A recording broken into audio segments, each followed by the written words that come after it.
Hi, this is Krishna Iyer with the Iyer Think Tank in Delray Beach. I'm glad you could join us today. This podcast is Masters of War, Latin America and U.S. Aggression from the Cuban Revolution through the Clinton years, a book by Clara Neto. And, we are going to do the next, 50 to 55 pages, somewhere between 52 and 55 pages. And then tomorrow we will finish the book. So it's, the complete book and analysis. And, I give you background. I give you the book PDF in the description section of the YouTube video. So please download the book so that you can, actually read the book and see what actually Clara Neto says. So today we're going to discuss American meddling. So we're going to discuss two places where the U.S. government, racist, gun violent, murderous, butchers, meddled in Grenada and in Panama. We talk first about Ronald Reagan. Grenada was doing very well. It was a republic that had been, not progressive. It was a colonial state, a British colony for many years. It's a black group of people. That British colony was doing very well after, independence. Bishop came to power. Maurice Bishop came to power. The economy was booming in Grenada. There was, economic progress of 5% growth. There was, social programs, healthcare, all sorts of medical programs were improved. And, the farming industry was improving. There was less unemployment, much less unemployment, much more social progress. And what happened? The U.S. government, racist, murderous, mafia butchers, ruined the Grenada progress. Ronald Reagan and his racist, murderous butcher whites of, the U.S. Army went in and, murdered and slaughtered the people. They made up lies. They deceived. They told everyone that, we're going in because there are Cubans running the government and there are Cubans that are, firing at us. It was all lies and deceitful propaganda by the white frauds of the U.S. government. They're frauds. They're racist murderers. They are, mafia butchers. That's what they are. And that's what they are. So this meddling by the United States government, they put their murderous hands of Roman Catholicism into their racist war of aggression into Grenada and, ruin the society, ruin the economy, and place them in a colonial state of suffering, misery, and starvation. And that is what all of their, interventions do. Their racist meddling and interventions do in all different countries. They put people in a state of starvation, mass murder, extermination, prostitution, drug addiction. You have to be a murderer, a prostitute, or a drug addict to live in society under the whites of Washington, the racist, murderous butchers of the U.S. government. So that was the first intervention we had. The first one was Grenada. The second intervention we talk about is Panama. Another intervention in which George Bush, this time George Bush, the racist, murderous butcher of the U.S. government, conducted a campaign of terror against the Panamanian people. He was trying to target Manuel Noriega, which he was very good friends with for a long time. And then as soon as the U.S. government found that they wouldn't invade Nicaragua and attack the Sandinistas, they became enemies. The whole basis for their, turning on Noriega was because he would not attack Nicaragua and turn on the Sandinistas. Even the entire Latin American, countries were not ready to do this thing. They were not ready to attack Nicaragua. They did not believe Nicaragua was causing any problems. All of the Hispanic and Latin American countries, were completely unaware of any kind of problem that Nicaragua had. Jose Figueres, Betancourt, all of these people, Jose Figueres, Brazilian prime minister, Argentine prime minister, all of the different South American, Latin American prime ministers did not have any issue with Nicaragua. The only people that had issue were the racist whites of Washington. And so they meddled in the internal affairs of Panama. They pretended that there was an election fraud. Their racist media, their fraud, lie, deceptive media came from Europe. Their European fascist racist media came and used with the American media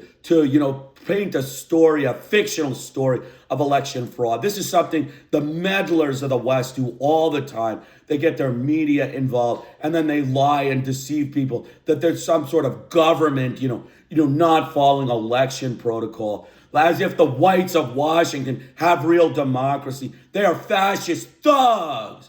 They're racist, fascist thugs, the U.S. government. And so they don't have democracy. And so when they go other places, it is a hypocrisy beyond any imagination. It is a complete hypocrisy for the U.S. government to be concerned with democracy in other countries in election when their own elections are filled with fraud, racist lies, deceit, and, complete subversion. So, the only people that get into power are war criminals and racist, murderous white butchers. Those are the only people that get into power in America. And that's because there's election fraud, election deceit, and it is a non-democratic, fascist state of white, murderous butchers. So those were the two things. I wanted to just bring up meddling because meddling in America is a huge thing. They always meddle in people's internal affairs and they never apologize. You think that they can get away with it with impunity. And, it's enough. The U.S. government have done enough to mass murder people based on their fictitious lies and their Western propagandists, fraud liars. Okay, that is what it is. The European racist frauds and their white American frauds have, meddled enough in people's elections. And nobody wants more meddling by their racist liars. So let's get started. Masters of War. We're going to, have the Google Drive link. We now turn to Reagan's war in El Salvador. We again noted the gun-violent American government murderers who conducted a campaign of genocide against the Hispanic peasants. Reagan encouraged assassinations, murder, rape, and torture, as well as imprisonment, largely based on political grounds. Leftists were murdered by government forces with impunity. Reagan miserably failed in his presidency, despite the deceitful U.S. white press giving him good marks. The press itself is a group of lying frauds. He lost in Nicaragua and El Salvador, which he tried to make as murder colonies, but did succeed in Hispanic population control through mass murder. So check mark in the win for Reagan. We then discussed Grenada. Bishop, the democratically elected leader, improved the economy markedly and had increased corporations, greater health care, and improved income, decreased unemployment. His success was immediately noticed by the mafia criminal racist leader of the U.S. president, Ronald Reagan, who became enraged at Mr. Bishop and whipped up anti-communist hysteria against Grenada as agents of Cuba and the Soviet Union. Reagan, the American murderer, made up lies of weapons from the Soviet Union and Cuba being transferred to Grenada. The deceitful liars of the U.S. press and mass media agreed with Reagan and whipped up anti-communist hysteria.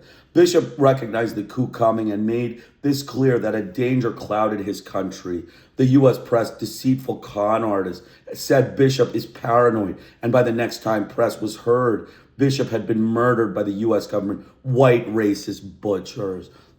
Bishop being black created a racist rage in Ronald Reagan, which made worse the action of the U.S. troops, including rape, murder, torture, and kidnappings by the U.S. Army thugs. Time magazine fabricated the presidents of well-armed Cubans in Grenada, the propagandist liars of Time, and played into George Shultz's line that well-armed Cubans were resisting and firing. This was found to be a fabrication, and the Cuban government accused the United States by noting the invasion was an act of premeditated aggression by Washington, which was practiced on the Puerto Rican island of Vix in advance and took advantage of Bishop's death. The invasion resulted in international disgust of a U.S. aggression and mafia butchery in the small black, Hispanic, poor country of Grenada, who they formed into a capitalist, oppressive, colonial slave state. Despite the enormous cheer in the United States, there was international outrage and disgust at the United States murderous, gun-violent butchers. The UN condemned the invasion, and even American allies denounced Reagan's thuggery in Grenada. The U.S. fraud and liar press cheered with Reagan and the American public in this foreign policy success, which was simply an act of mafia, criminal, butcher imperialism.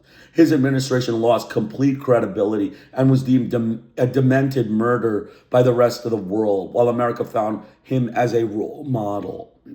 Then we discussed Panama. Panama was begun with Ronald Reagan providing much support and arms to Panama until Poindexter, the national security advisor for Reagan, threatened Noriega in Panama that if he did not invade Nicaragua to overthrow the Sandinistas, he would face severe consequences. The murderous butcher racist had the nerve to threaten another head of state in a racist and criminal American war of aggression, internationally condemned. It is a testament to their angry whites in the U.S. government who use machine guns to resolve any disputes. Antonio Quintero, a police commander in 1948, grasped political power in Panama and was the first leader. This was followed by many strongmen, including Torrijos, and then followed by Manuel Antonio Noriega. Beginning with Theodore Roosevelt's time, who took Panama against international laws and through American racist, murderous butcher action. Roosevelt took it from Colombia and built a canal between both sides and signed treaties with the American colonial fascist government and thereby perpetually dominated Panama over an area of 10 miles wide across the country and repeatedly interfered in the internal affairs of Panama. The imperialist eagle Roosevelt extended its sheltering wings and racist claws over the new republic and converted it into his colony. Colombian historian Eduardo Lemaitre called the invasion a disaster and that their country had been sold to the devil, the Roman Catholic, European, white murderers, racist American devil, with the U.S. constantly interfering into Panama's internal affairs. 90% of Panama is black, allowing the super racist Roosevelt to place the blacks in their place. Bush's war was a miserable example of clumsy U.S. meddling in the affairs of Panama and resulted in a buildup of fraud, lies, and deceit to paint Noriega as a drug trafficker. In fact, the DEA and CIA who accused Noriega of this offense would take planes from the Honduran Contra weapons depot and return the planes to the United States filled with cocaine. This is documented in statements by U.S. Army personnel who did this on their missions. This illustrates the hypocrisy and deceitful lies of the U.S. government who proclaim the moralistic campaign against Noriega, actually the morality of American white pimps and murderers. We also talk of the Senate destabilization in concert with the U.S. press as a coordinated action with Reagan in fomenting war and invasion of Panama.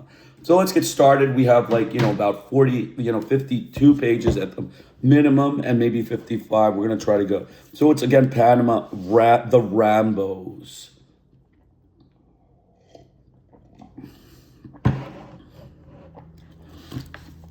All measures the United States government took to remove Noriega for this was what its policies in Panama came down to, had been a failure. In spite of the general condemnations of the, quote, fraud of the century and the statement of the elections, the United States had not been given the support it needed to apply the drastic sanctions it wanted to impose.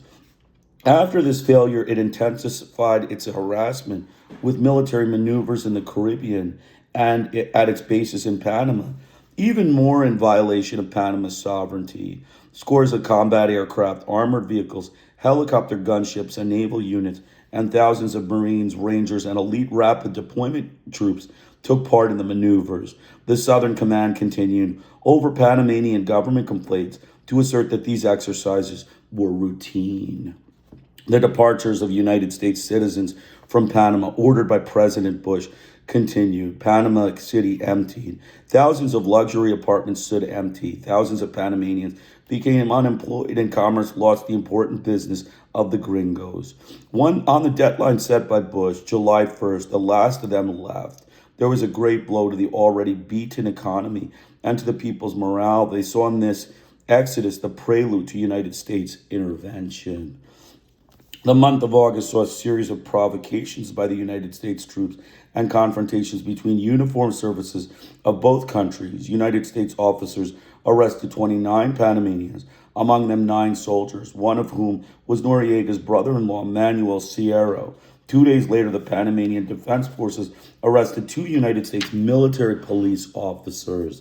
The Southern Command mobilized its forces and blockaded the Panamanian military center, Fort Amador, for more than 3 hours. But both sides decided to exchange their prisoners in order to ease tensions. On August 12th, in Operation Alicia, 1,000 United States soldiers landed on one of the Panamanian islands outside Panama City, where Noriega had an office known as the Bunker. The Southern Command claimed that this operation was only to reaffirm United States rights as stated in the Torrijos-Carter treaties, which included freedom of transit in Panama. The command remarked that the operation was being mounted on President Bush's orders. A few days earlier, Bush had mentioned the possibility of trying to capture Noriega, but White House spokesman Marlin Fitzwater clarified that what the president had said had nothing to do with the operation, which was only for training purposes. Panama responded with a military operation it dubbed Zape Invader Scam. The Panamanian government was reaching the limit of its resistance. The following day, it called for an urgent meeting of the United Nations Security Council to denounce the United States' acts of aggression. Chancellor Ritter declared that the United States had turned Panama almost into a theater of war and asked the Secretary General to send an observation mission, proposed urgent measures to reduce tensions, and presented in a closed session a videotape to demonstrate how the United States military forces, both air and land, moved into Panamanian territory and acted like an army of occupation, quote unquote, violating the canal treaties and, quote, humiliating the Panamanian people. The United States delegate Herbert Oken denied all these charges. He replied that the increase in the number and strength of military forces was a direct response to the hostile actions of General Noriega's regime and in the exercise of their rights according to the Torrijos-Carter treaties. The session closed without addressing Panama's request, making any decision of setting a date for another meeting. This is the way the Security Council functioned under United States domination. 3 days did not go by before the Southern Command carried out lightning helicopter landings on the United States Embassy grounds and at the ambassador's residence in Panama City. Black Hawk helicopter gunships took part, while others hovered over the city. There was a rehearsal for a defense and rescue mission. It was explained. The aggressive military activity reached intolerable extremes with unfortunate consequences, declared Chancellor Ritter. In this situation, the government, the defense forces, and the officialist parties proposed that the opposition co-sign a document asking the United States to cease its provocative military actions. The opposition declined to sign without explanation. 3 days later, United States troops occupied Panamanian court buildings for 3 hours. The same day, 40 Panamanian women protested outside of Fort Clayton, a United States military base in a suburb of Panama City. Some tried to assault a soldier, but a Panamanian officer restrained them. The danger of United States military intervention worried Latin America, though some heads of state still believed that the United States would not go to extremes. High-ranking Panamanian officials maintained that it would be a serious error for the United States to invade, since the political and economic cost would be too high. Colombian Chancellor Julio Londono signaled that such an act would change the context of inter-American relations and open the abyss that cannot be closed even in 30 years. In August, in a strangely worded editorial in Grenada, the Cuban government denounced the provocative United States military maneuvers in the area of the canal and its environs, which is called virtual intervention, creating a psychological tension raised to extremes. The editorial indicated that this brutal pressure was increased by the overwhelming press campaign, the economic and financial blockade, and the disturbing declarations by United States military and political leaders that called for the ouster by force of the government of the Isthmus. It claimed that the United States efforts to force Noriega to resign also tried to keep the Torrijos-Carter agreements of 1977 from being fulfilled, and it asked Latin American nations to use their influence to prevent any intervention. The Cold War had not ended in the Caribbean, warned Castro. In the United States, powerful voices opposed intervention in Panama. Jimmy Carter rejected it completely, and in both civilian and military circles, some counseled against it because of the political cost and because the success was uncertain. Newsweek cited a Pentagon source who stated that a massive invasion would serve to unseat Noriega, but would constitute a bloodbath. Many United States soldiers would return in body bags. The political cost would be terrible, and it would trigger nationalist resentments, which would only help Noriega. Killing Panamanians, he added, would unite the entire hemisphere against us. Attempt at damage control.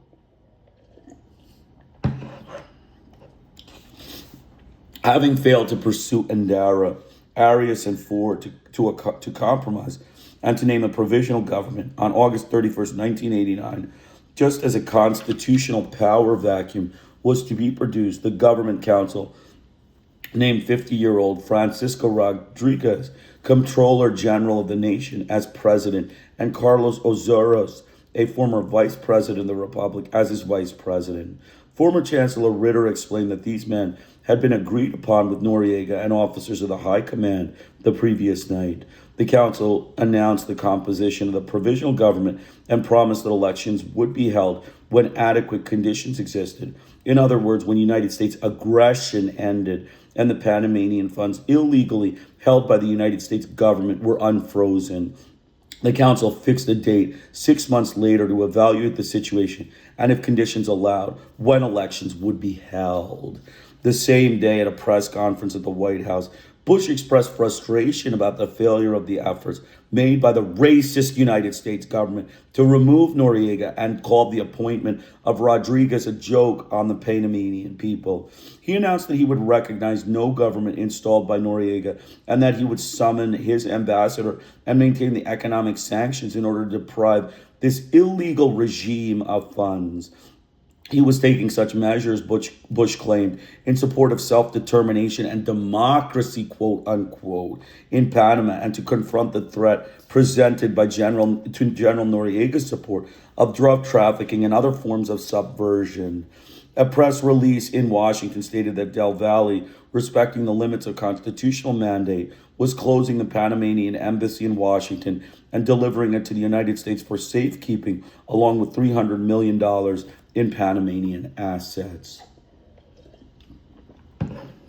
The opposition launched a campaign called Not One More Cent for the Dictatorship, exhorting the public to pay neither taxes nor services or buy lottery tickets from the National Lottery. Endara declared that he was on a hunger strike. He announced that he would follow in Gandhi's footsteps until the Panamanian people supported the campaign and would take only water, the pills prescribed for him by doctors, and the sacred host if a priest would give it to him. Ricardo Arias and 8 opposition leaders were arrested in the interior of the country, and they promoted this campaign. They were released the following day. On October 3rd, 200 young officers, led by Major Moises Giraldi Vega, attempted to depose Noriega. This was the second coup attempt in 18 months. They broadcast a statement on the radio to announce Noriega's overthrow and the retirement of the entire military high command. They warned that theirs was a strictly military movement. They asked for the support of the defense forces and asked any forces loyal to Noriega to stay away from the central headquarters that target the target of the coup. They retained control of the headquarters and held Noriega and several members of the general staff for 6 hours, but by noon they were surrounded by government troops.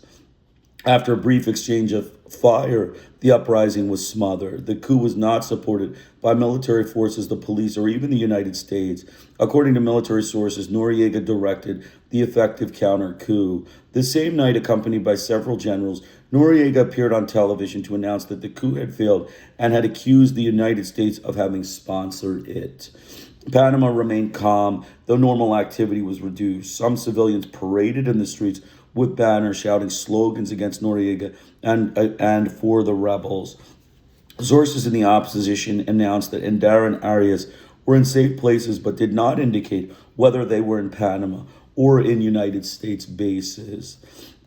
The following day, defense forces announced that 10 officers who had participated in the coup had died in combat, among them Major Giroldi.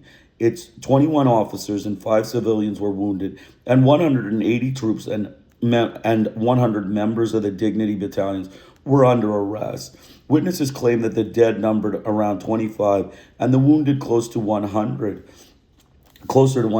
and victims' relatives denied the official version and claimed that the officers had been executed. A European diplomat told the New York Times that Noriega, in a temper tantrum, has ordered the execution. The spokesman for the defense force denied that there had been any firing squad activity.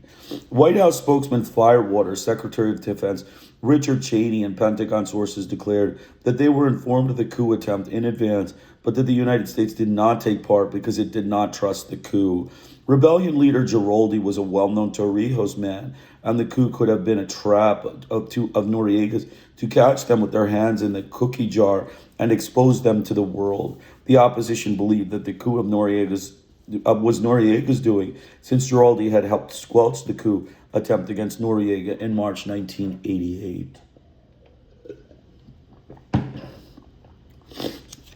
The United States did not become involved, but asked the conspirators to hand Noriega over if they captured him, but they refused. Cheney authorized his capture, but without the use of force. The orders to proceed from General Colin Powell, head of the Joint Chiefs of Staff, to Southern Command Chief General Maxwell Thurman arrived after the coup had already failed. The failure led to bitter criticism of Bush. Democratic and Republican members of Congress lamented that he had not intervened since he had the 12,000 trained and highly motivated men in Panama, and they called it a miserable mistake to lose this opportunity. One called the failure the great reverse for United States foreign policy. The Panamanian opposition also bemoaned the lack of United States support for the coup conspirators. Juan Sosa, a former Panamanian ambassador to Washington, believed that such assistance might have encouraged other garrisons to join the rebels. A New York Times editorial opposing this interventionist wave maintained that those who criticized Bush for not openly supporting this insurrection were mistaken. The attempt and failure of the coup changed the terms of the contest between the United States and Noriega and radicalized it. But Bush felt the weight of internal criticism, which called him an indecisive wimp, but established that the majority in public opinion polls was in favor of the use of force against Noriega. Convinced that the coup had been instigated by the United States, Noriega announced an iron hand policy against the opposition and emergency measures to confront the state of war that Panama was experiencing because of United States aggression. Noriega knew that time was not on his side, that military action was underway, and that he was its announced objectives. With phrases spoken here and there, he let Bush know he was inclined to negotiate new terms to modify the Canal Treaties. Rodriguez introduced the idea in the United Nations General Assembly. Bush did not take the hint. The intervention had been decided on and was already underway. Noriega tried to save his skin and impede the plans for his abduction with legal sophistries. In 1988, in absolute secrecy, the Panamanian Attorney General had carried out an investigation of the charges of drug trafficking and money laundering made by United States courts against Noriega and other officers, and following a constitutional mandate, he transferred the investigation to the Supreme Court of Justice. The court, likewise, in the most absolute secrecy, determined that there was no basis that would allow for these accusations to be verified, closed the case for lack of proof, and stopped the prosecution of the accused. United States courts could no longer try him since no one could be tried twice for the same crime. The judicial farce was discovered by accident after the invasion. A Panamanian lawyer succeeded in entering the bombed out Supreme Court building, which was guarded by Marines. Among the rebels, she discovered records of this quote unquote case. In October, 12 days after the coup attempt, the Council of State revived the National Assembly of Representatives of Municipalities, created by Torrijos, and chose its 510 representatives. They were supposed to be elected, and the assembly elected Noriega leader of the national liberation process and coordinator of plans and programs of the Popular Power Parliament. In December, 5 days before the invasion, it named him head of the government by acclamation, granted him extraordinary powers to confront the state of war the country was experiencing as a result of United States aggression, and declared that the integrity of the nation was seriously threatened and that it would be necessary to organize the war against the aggressor under a single command. Noriega believed that with this mandate, the United States would not dare abduct him. Such an act would be an unprecedented violation of international law. But Bush Cheney and the White House Secretary Marlin Fitzwater called the Assembly's declaration on organizing the war against the aggressor a sufficient declaration of war against the United States to justify its intervention as an act of legitimate self-defense, quote unquote. Just cause, quote unquote. Just cause. For Bush, the straw that broke the camel's back was the death of a United States official, Robert Paz Fisher, whose father was Colombian, the night of December 16th in a shootout near the central headquarters of the Defense Forces where Noriega had his office. Bush called it an assassination. The following day, the New York Times reported the incident on the front page under the headline, "President Calls Death in Panama a Great Outrage." The Panamanian government's version was that the American soldiers traveling at great speed near the headquarters in an automobile that did not stop at the checkpoint fired on and wounded a girl, an adult civilian, and a soldier, all Panamanians. The Southern Command said that 4 officers were not on duty, were dressed in civilian clothes, and were unarmed, and were set upon by Panamanian military personnel who killed one of them. Immediately, both sides put their troops on combat alert and mobilized sources to reinforce their respective defenses. Newsweek commented that these officers were possibly on an intelligence mission in preparation for the military intervention, since in the weeks preceding the invasion, officers posed as tourists visited the places they would later attack.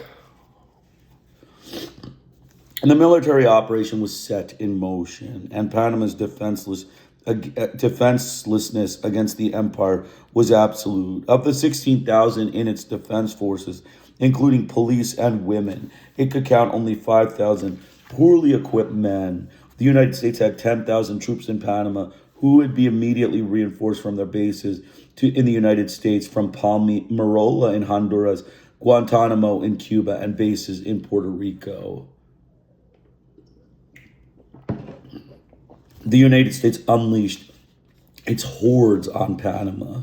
At midnight on December 20th, in the midst of the Christmas season, it launched Operation Just Cause, quote unquote. Bombardment of the capital began at midnight. Planes and helicopters flew over the city, and the sky filled with paratroopers.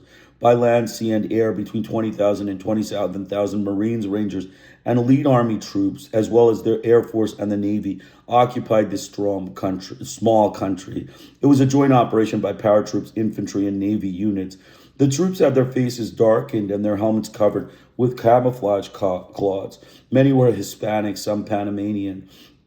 More than half of them had been airlifted during the night and early morning from bases in Los Angeles, Nevada, North Carolina, and Washington, D.C. The transport aircraft were landing every 10 minutes.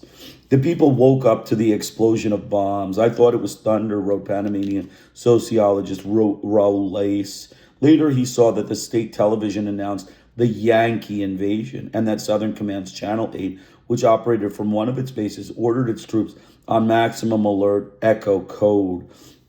That says seismograph of the Institute of Earth Sciences at the University of Panama registered the bombs exploding one every 2 minutes, a total of 422, some of them tremendously destructive.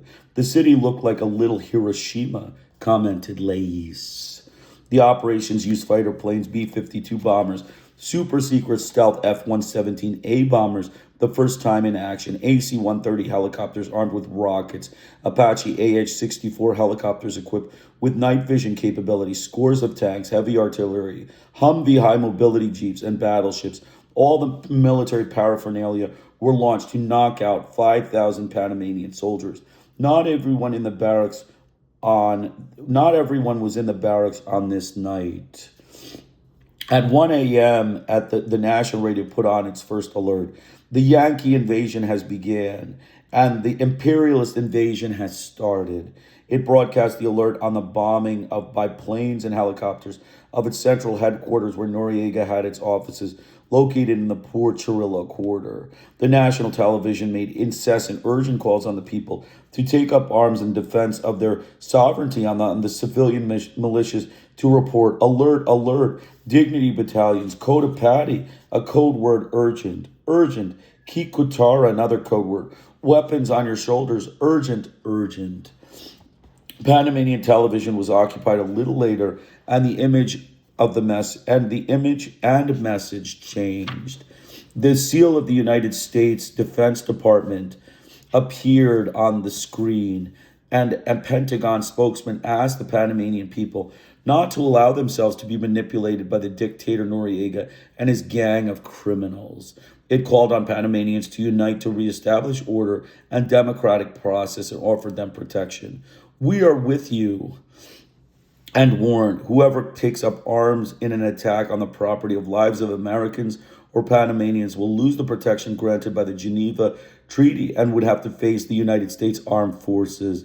It announced that when the conflict ended, such people would be prosecuted for their crimes, quote unquote.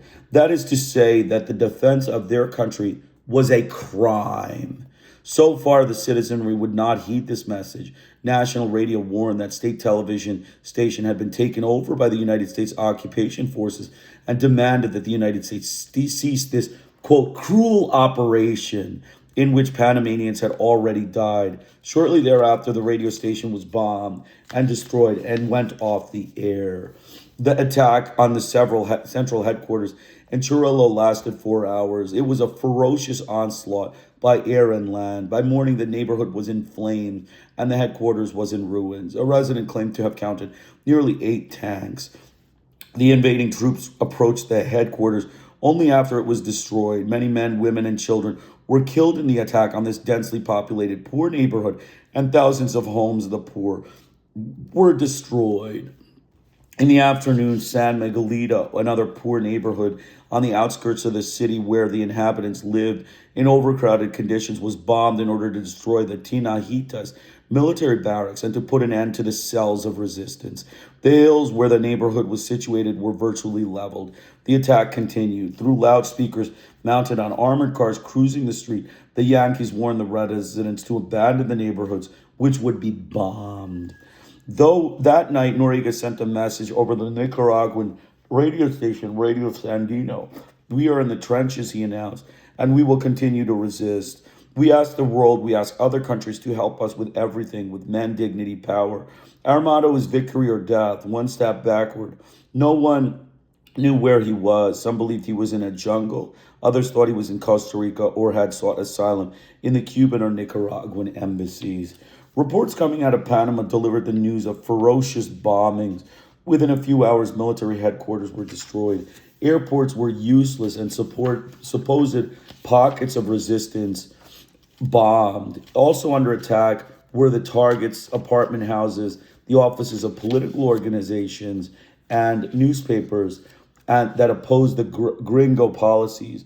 Armored helicopters flew over the city at low altitudes in every direction. There were fires everywhere. Hundreds of corpses lay in the street, some of them burned or flattened by the tanks.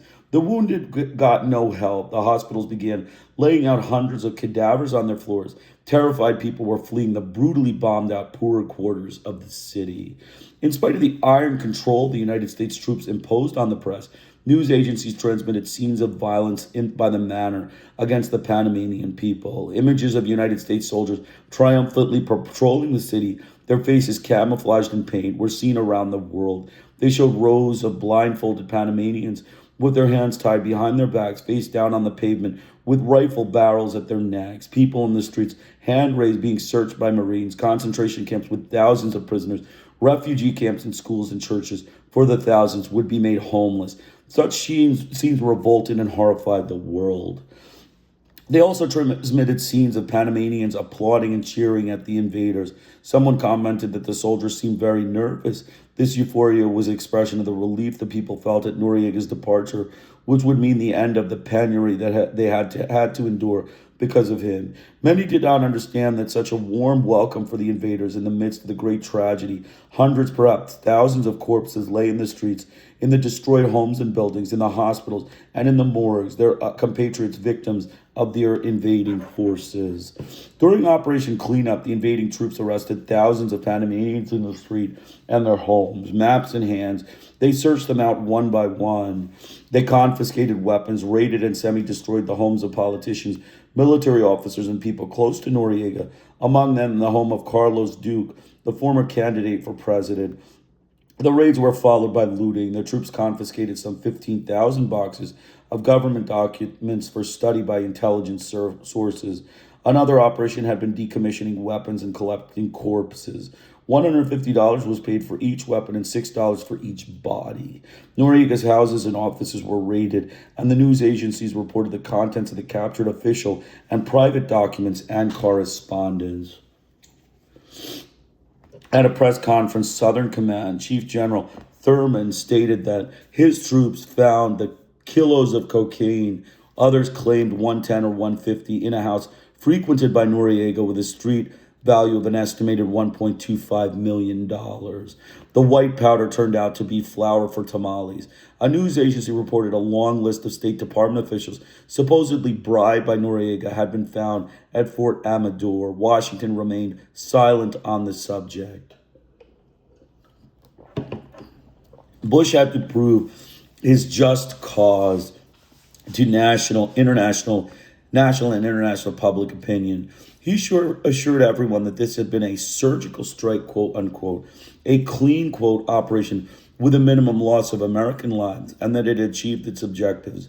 But where was Noriega, question mark? At 1 a.m. on the day of the invasion, a press conference with scores of United States and foreign journalists, White House spokesman Marlin Fitzwater made the first official announcement of the invasion, explaining that the sole objective was to capture Noriega. From this point on, the news emanating from the White House, the Pentagon, and the State Department were triumphant. Everything seemed to be under control. But in evident desperation, 18 hours after the operation had begun, though he insisted on the success of the operation that had decapitated the dictatorship, Bush offered a reward of $1 million to anyone who gave information leading to Noriega's capture. The Cuban and Nicaraguan embassies were surrounded by troops and armored vehicles, since it was assumed that Noriega, his family, military officers, and members of the government might have taken their asylum there. Cuban and Nicaraguan diplomats were insulted. Cuban ambassador Lazaro Mora was detained for an hour and a half. The Nicaraguan ambassador's residence was raided and searched for weapons. In response to the raid, Ortega called it an act of insolence in violation of the principles of international law by the United States thugs. Nicaragua expelled 20 United States diplomats and gave them 72 hours to leave the country. The United States apologized. It had made a mistake.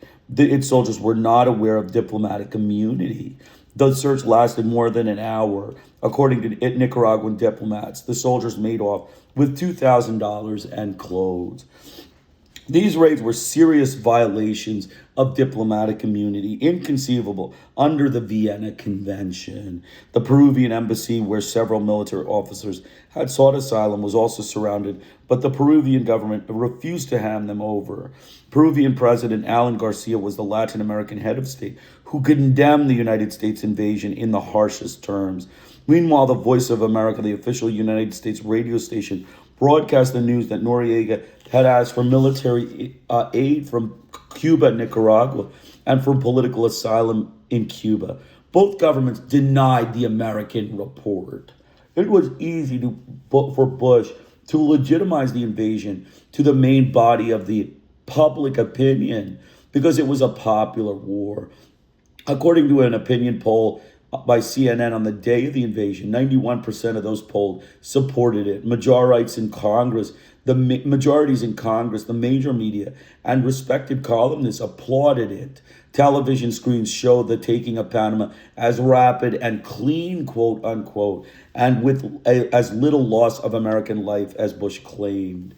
Before beginning the invasion, the Pentagon had airlifted Panama journalists and camera people from major United States media who were covering the operation. This was a measure to avoid repetition of the criticism of the Reagan administration for obfuscation of information during Grenada's invasion of 1983.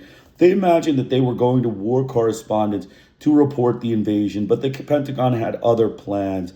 When they arrived in Panama, the Southern Command kept them on its bases for 2 days. They were not allowed to watch the attacks or visit the scenes of war, quote unquote.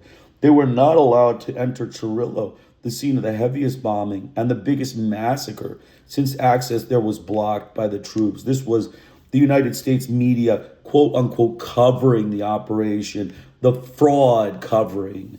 Several journalists protested. Newsday reporter Patrick Sloyan wrote that this delay in getting to the scene, the Bush administration, to manipulate information, to give the impression that it was a flawless feat of arms on an almost bloodless battlefield. And UPI White House correspondent Helen Thomas wrote, "There is a question of a news blackout. Neither Americans nor anyone else saw the ravages of the first night's bombings or the dead or the wounded in the first days of the invasion. The United States managed to block such pictures or news reports by inhibiting and frustrating news coverage." The Southern Command hid the number of Panamanian casualties. It confiscated the lists of the dead in hospitals and the morgue. Pentagon sources claim that 23 United States soldiers died and 26 were wounded, but reporters could not verify these figures since the Pentagon would not allow them to visit the wounded soldiers in United States hospitals. Sloyan reported the existence of videotape made by United States officers about the first day of the invasion, which the government would not allow the public to see, and commented that an army officer who saw the tape and still photographs of the invasion noted that the material was dramatic. Most of the information came from the sources of the Southern Command, the Pentagon, the White House, and the State Department, and was published by the media without verification. Andara's government helped with this obstruction. De facto censorship, quote unquote, was imposed on the war correspondents. Former United States Attorney General Ramsey Clark remarked that there was a conspiracy of silence to hide the reality that the invasion was a violation of international law and United States laws, and that the United States public remained silent during the crisis, enjoyed the demonization of Noriega, and listened in silence to the false reasoning about what would and did occur. "We heard a bunch of lies. We never heard the truth," he declared. Clark went to Panama, witnessed the destruction in Chorrillo, and reported that it was not true that the number of Panamanians dead between the invasion and January 4th was only 84, as the Pentagon claimed. He believed that at least 1,000 had died, and perhaps several thousand. An independent investigation commission composed of Panamanians, United States citizens from the various disciplines, and members of the church reported the existence of at least 14 mass graves where the Panamanians dead were buried. Under public pressure, Andara, his advisors from the Pentagon and the State Department, and Attorney General Regilio Cruz, appointed by the United States, allowed one of the graves to be opened in 1990 in the Jardins de Paz Cemetery in Panama City on the condition that no autopsies be performed. The government reported that it found 124 bodies. Panamanians insisted that there were more mass graves in the old canal zone where free passage was carefully controlled and that it was impossible for Panamanians to investigate, much less exhume. United States delegates to the United Nations and the OAS maintained that the operation had been discussed in advance with democratically elected Panamanian opposition leaders and that they were in agreement. And Darrow replied that he was only informed that this news had come as a blow to the head. So we're going to just, make some comments here, just a couple more pages in the chapter, and then, we'll move on to the next chapter. So we can see we started on page 433 actually. And so we were discussing basically, United States government had frozen funds for Noriega. They had frozen funds. They called Noriega an illegal regime and announced the freezing of the funds. Bush claimed in support of self-determination and democracy. George Bush, the racist, murderous white butcher of the United States government, is fostering democracy in Panama through mass murder. That is, again, the U.S. government, racist, murderous butchers. We talked about a press release issued in Washington that stated DeVal, respecting the limits of his constitutional mandate, was closing the Panamanian embassy in Washington and delivered $300 million in Panamanian assets to the U.S. government. And so that was, an important aspect is that, he was, defending democracy, the racist, murderous whites of Washington. Then we talked about the Yankees, the Yankee press, the U.S. press, their racist, murderous, butcher press, their deceitful liar press, and the Western fraud press. Again and again, the same thing. They lie with impunity. They lie with impunity, and they set the people up with impunity for mass murder and silence, utter silence by the U.S. public.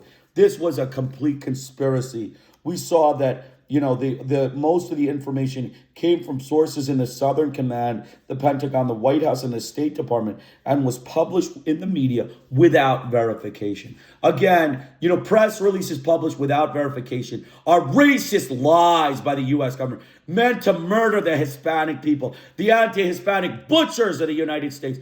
Over and over again, lie in their press to set the Hispanics up for slaughter, silent slaughter by the U.S. gun violent murders, mafia butchers. So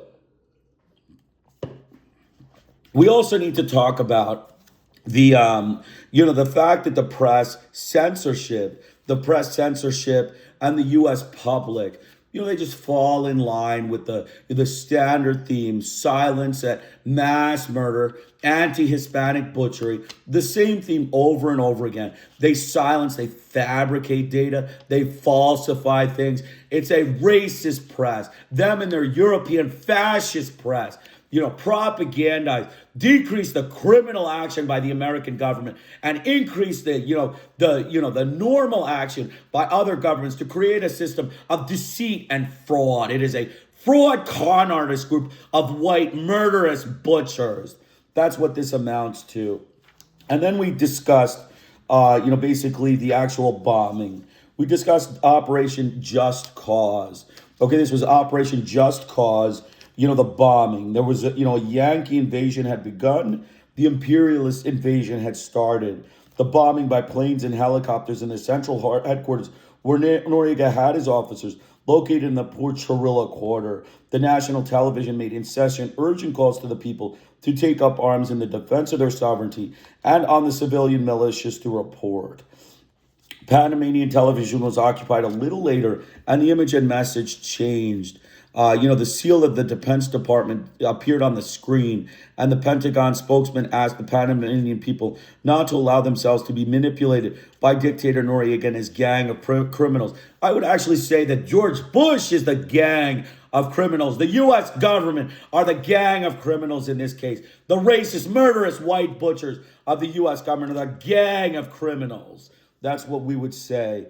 And then finally, we see the standard theme, the most important thing to take home from this chapter and every chapter in every book of history is the fraud lies propagated by the U.S. press and the Western press. You can't trust them at all. You can't trust them at all. They make up lies. They fabricate. They falsify. It's de facto censorship. Basically, it's censorship and white fraud. You can't trust them. So any kind of statements coming out of the press that there were no casualties, there were no murders, there was no, atrocities, human rights is not a problem, that all of that stuff is just fraud. It is just fraud and lies. The U.S. government, racist, deceitful liars and murderous butchers. That's what they do over and over again for their press. Their press and their investigations, make very clear. The United States Attorney General Ramsey Clark discussed this whole issue and said that, the public was silent and enjoyed the demonizing of a leader. The public's silence is criminal in this case. It is a group of white murderous butchers of the American public to allow this silence to go verified and unstated and unopposed. It is exactly the example of the U.S. gun violent murderous public and their fascist government of racist thugs. Okay, so continuing on, we all deplore it.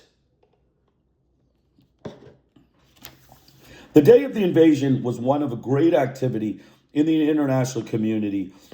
Announcements, statements, and more or less vigorous protests criticized or regretted the invasion of Panama. At Nicaragua's request, the United Nations Security Council and the Permanent Council of the OAS were called into urgent session. Venezuela called for an extraordinary consultative meeting of OAS chancellors. This request was dropped only when 5 of the 35 members responded: the United States, Chile, Honduras, El Salvador, and Costa Rica. The Rio Group issued a strongly worded statement demanding the respect for the people's self-determination, the basis of international law, and openly condemned the American invasion, demanded the immediate withdrawal of the United States troops, and stated that Noriega's mistakes were not a proper pretext for the invasion of this country. This was the, OAS chancellors. Venezuela called for an extraordinary consultative meeting. And, the Rio Group issued this, statement that they condemned the invasion, immediate American withdrawal, and Noriega's mistakes were not a pretext for invasion. At the United Nations, the United States was supported only by its loyal ally, Great Britain and El Salvador, in the throes of a civil war in which the United States was immersed. Canada lamented, quote unquote, the use of force, but found the United States action comprehensible. And Honduras, which Reagan converted into American military bastion, declared that it understood that the United States found itself in a position of having to invade.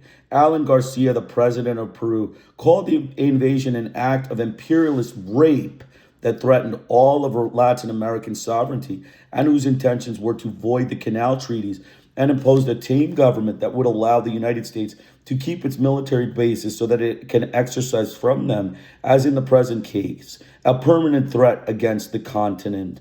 He summoned his ambassador from Washington and requested a postponement of the Andean countries' anti-drug summit scheduled for January in Cartagena, Colombia, which Bush was to attend. The Nicaraguan government denounced this open and straightforward act of aggression against Panama, and Daniel Ortega commented, "It was not only a flagrant violation of Panama's sovereignty and territorial integrity, but a threat to the security of all Latin America, Central America, and especially Nicaragua, which had been confronting the terrorist policies of the United States government for the past 10 years. The Peru's OAS representative called the invasion an outrageous insult to Latin America and an episode that shamefully reflects the region's past. Ecuador's representative called it a flagrant violation of the international rule of law without any justification whatsoever. Uruguay rejected United States military measures. Chile condemned this intervention. Chile condemned this intervention whatever might have been the reasons the United States used to justify it. So universally condemned by Latin America, this racist invasion by the murderous white butchers, the mafia American butchers. A statement made by the Colombian government expressed profound concern at the actions of the United States military forces and characterized the international position of Noriega's de facto government as confused, noting that it ignored the people's right to free self-determination and fundamental freedoms, a deeply disturbing matter in continental circles. So, again, the United States is, deeply concerning. Their actions are deeply concerning by Colombia's government. At the United Nations and the OAS, there was the problem of the representation of Panama. After heated debates, in the UN lasted 4 hours. Both organizations agreed to accredit the representatives of the government in power before the invasion, which was Noriega's. Endara, still hiding on a United States military base and recognized only by Washington, was unable to win accreditation for his representatives. In the OAS, Colombia, Venezuela, and the Caribbean and Central American countries, the majority took a soft line. They accused Noriega of responsibility for the invasion and rejected in the abstract the use of force in the solution of controversies, expressed their profound concern and deplored what was happening in Panama without specifying what they meant. The Moran majorities defended this principle of non-intervention as a foundation stone of international law without referring to the United States' violation of this principle. When it came to edit the proposed resolution, positions were stronger. The text proposed by Colombia, Mexico, Peru, and Uruguay condemned the United States military invasion in Panama and demanded the immediate withdrawal of the invading troops. It was modified in order to allow the majority to accept it. Instead of condemning the invasion, quote unquote, it deeply deplored it. Instead of demanding the immediate withdrawal of the troops, quote unquote, it urged the cessation of hostilities, and rather demanding, it exhorted, quote unquote, the withdrawal of the foreign troops utilized in the military operation.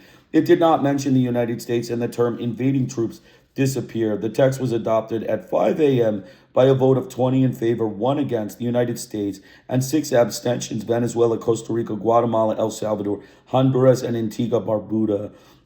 The United States did not succeed in having Article 21 of the OAS Charter included in the resolution, which obliged member states to avoid the use of force except in cases of legitimate self-defense. The United States was supported by Costa Rica, Honduras, St. Lucia, and Antigua Barbuda in its proposal.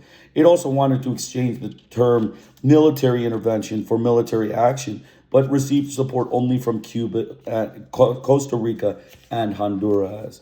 In the United Nations Security Council, the Algerian delegate declared that this invasion reflected an abrupt regression with respect to everything that in the course of the last 4 decades had been defined by the international community as a code of conduct and as rules that were incumbent upon all states, great and small. The action was all the more reprehensible in that it was perpetrated by a state that was a permanent member of the Security Council and thus bore special responsibility as regards international peace and security. The Cuban government expressed its vigorous condemnation of the imperialist invasion, and a large demonstration in Havana outside the United States intersection. In a letter to the Security Council, President Castro wrote, "The President of the United States is attempting to justify the gross violation of international law and the Charter of the United Nations by invoking Article 51 of the Charter, no less, which recognized that every state has the right of self-defense, quote unquote. Such disdain for the intelligence of member states is on par with the shamelessness of those who, themselves guilty of the crime of aggression, try to pass themselves off as victims." The resolution presented to the Security Council by Colombia, Ethiopia, Malaysia, Nepal, Senegal, and Yugoslavia reaffirmed the sovereign and inalienable right of Panama to free self-determination without any form of foreign intervention, interference, subversion, coercion, or threat. It strongly deplored the United States interventions in flagrant violation of international law and of the independent sovereignty and territorial integrity of the states, and demanded the immediate cessation of the intervention and the withdrawal from Panama of the armed invasion forces of the United States. 10 countries voted in favor of the resolution. Finland abstained, and the United States, France, Great Britain, and Canada voted against it. The triple veto presented by the United States media as a victory for Bush prevented the adoption of the resolution.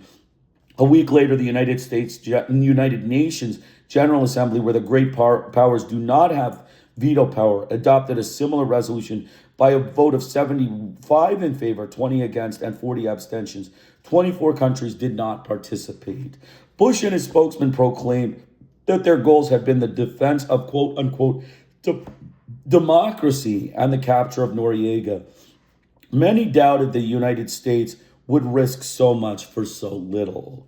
They believed that the real goals were strategic and geopolitical to preserve United States political and economic hegemony in the hemisphere and to maintain its Army, Navy, and Air Force bases in Panama, an important part of its hemispheric defense structures. Robert Gates, a high CIA officer, Bush appointed him director in 1991, informed the United States Congress that the invasion was not decided on at the last minute according to the tenor of events. It was already carefully calculated 3 months earlier. The plan was contained in a document entitled A Strategy for Latin America in the 90s, known as Santa Fe II, written by Republican Party ideologues in August 1988 to suggest guidelines to the Republican administration for its hemispheric policies. It recommended preserving its military and intelligence interests in Panama, essential to its hemispheric defense strategy. And once the democratic government had been installed in Panama, overturning its judicial, economic, and banking structures, and reforming its constitution in order to negotiate with such a government the adequate control of the canal and maintenance of the United States military installations, principally Howard Air Force Base and Rodman Naval Station, for the appropriate projection of force throughout all the Western Hemisphere. All these suggestions were followed. The United States began going against the treaties before they were even signed, but the confrontation with Noriega gives it an excuse to deny them completely, quote unquote, maintained Panamanian Chancellor Ritter during the most difficult period of the crisis. All of us in Panama knew that the United States was preparing various options for the use of force to overthrow Noriega before January 1st, 1990. What no one could have foreseen, he added, was an invasion of such proportions. The United States defeats itself in an operation like the one in Panama, wrote the Mexican author Carlos Fuentes, because its demonstrates yet again that it interferes only with nations of less than 5 million inhabitants, Grenada, Libya, Nicaragua, now Panama. As its enemies become smaller, so too does the United States. Fuentes called the invasion a disaster, quote unquote, a 19th century maneuver, a demonstration of the arrogant inability, quote unquote, of the United States to accept the way of negotiation and diplomacy. The Panamanian puppets. On December 20th at 2 a.m., the invasion having begun 2 hours earlier, the radio announced the establishment of the new government from somewhere in Panama. Another source said somewhere in Costa Rica. Guillermo Andara, Ricardo Arias, and Billy Ford assumed the offices of president and the two vice president. In spite of the efforts to hide where they were, a witness told the Miami Herald that they had been taken to Fort Clayton in the Old Canal Zone the night of December 19th, hours before the invasion began, and held there in a room from which they were forbidden leave or to make phone calls. At the base, they took office before General Thurman, chief of the Southern Command. Bush recognized them immediately, lifted the economic sanctions, ordered his ambassador, Arthur Davis, who had been away for 7 months, back to Panama. The same night, Andara addressed the country through a Costa Rican radio station.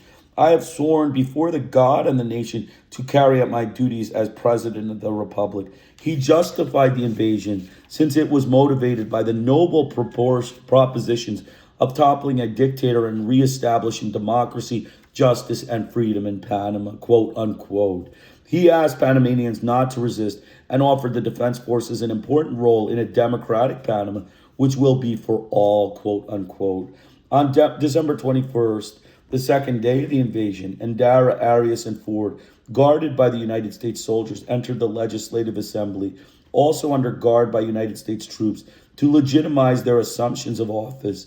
Andara announced that his government would be called the Democratic Government of National Reconstruction. Arias would be Minister of Government and Justice. Ford would be Minister of Planning. He also announced that he had asked President Bush for an urgent shipment of food and medicine for those who had lost their homes and were sick and hungry. 5 days later, the Electoral Tribunal issued a decree revoking, in all particulars, its own decree of 7 months earlier, annulling the elections and proclaimed Endara, Arias, and Ford the winners of those very elections. The tribunal explained that it had done a recount of the vote based on quote unquote copies of the election records, quote unquote, duly worked out by the Metropolitan Curia and placed at the tribunal's disposal. The absence of the original records had been, quote unquote, overlooked. It also validated, quote unquote, the swearing in of the new heads of state, originally performed on a United States military bases.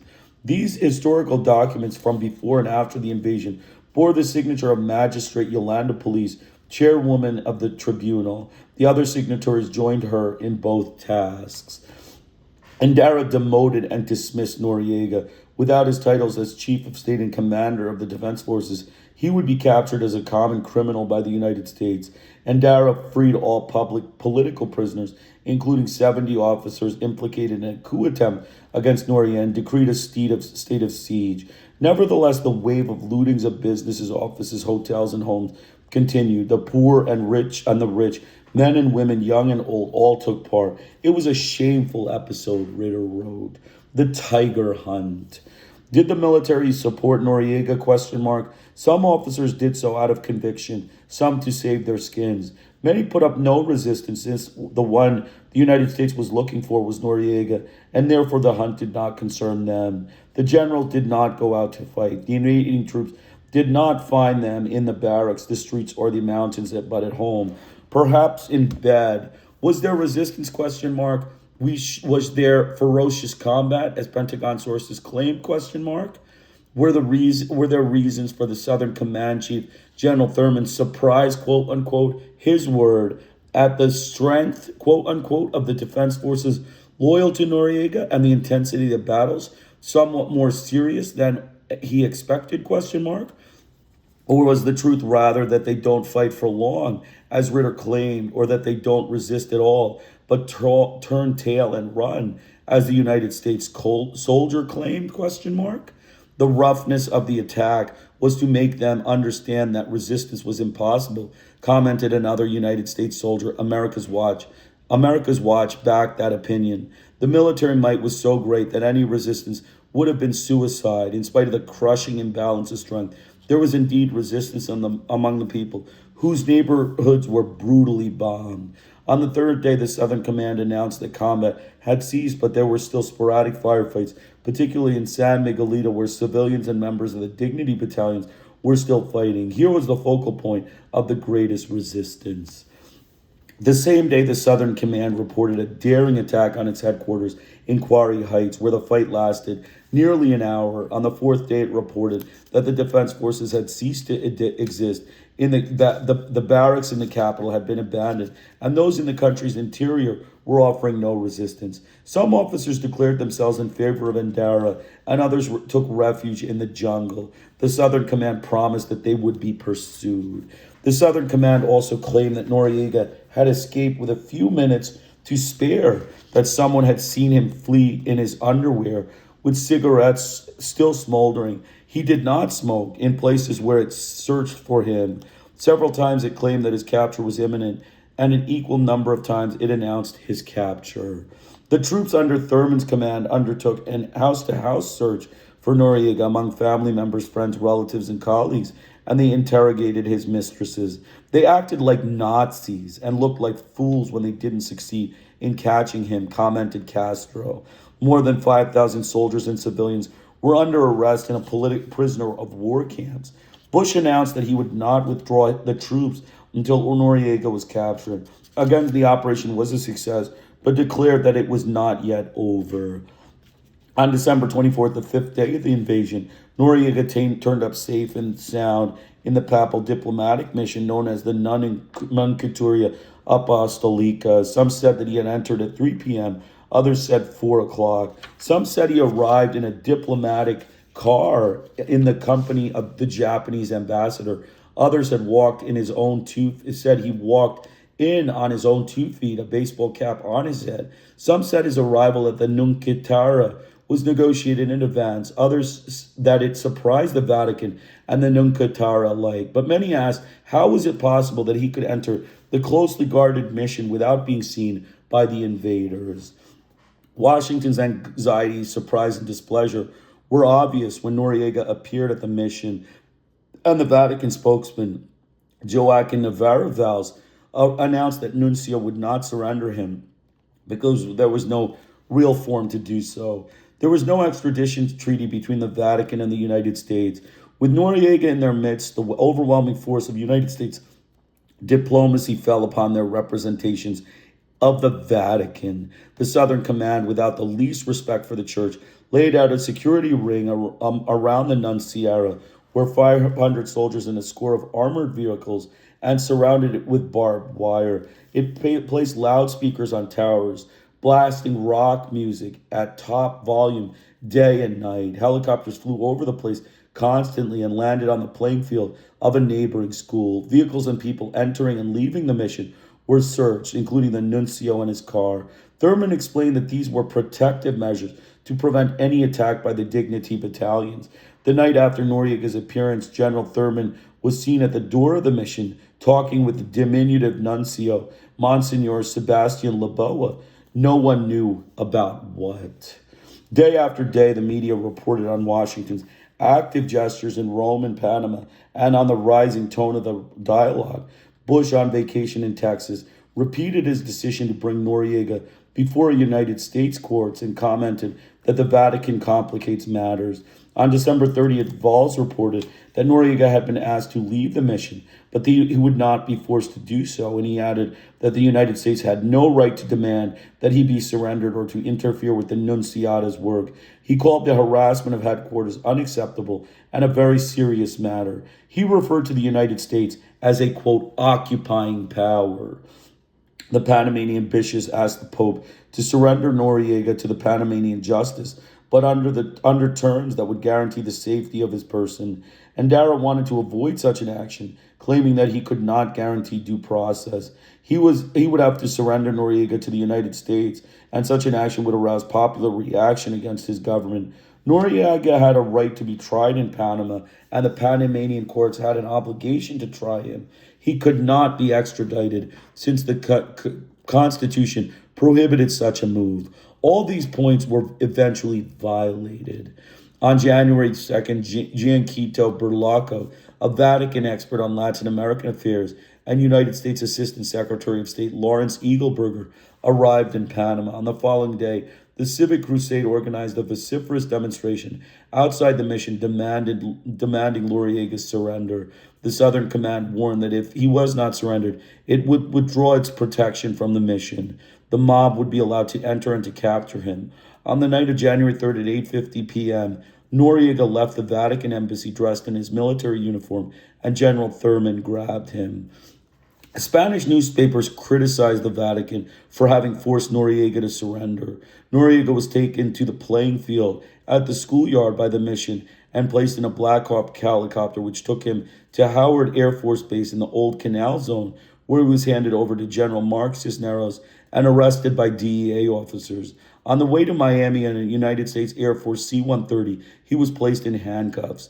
The plane arrived at Homestead Air Force Base near Miami at 2:49 a.m. While the American authorities were taking Noriega to a high-security prison, Bush announced in a television address to the nation that, quote, all objectives of the invasion had been accomplished. The party's over. For Noriega, the surrender was a one-way trip. For Washington, it was a triumph, quote unquote. Now it would be able to modify the Torrijos-Carter Treaty.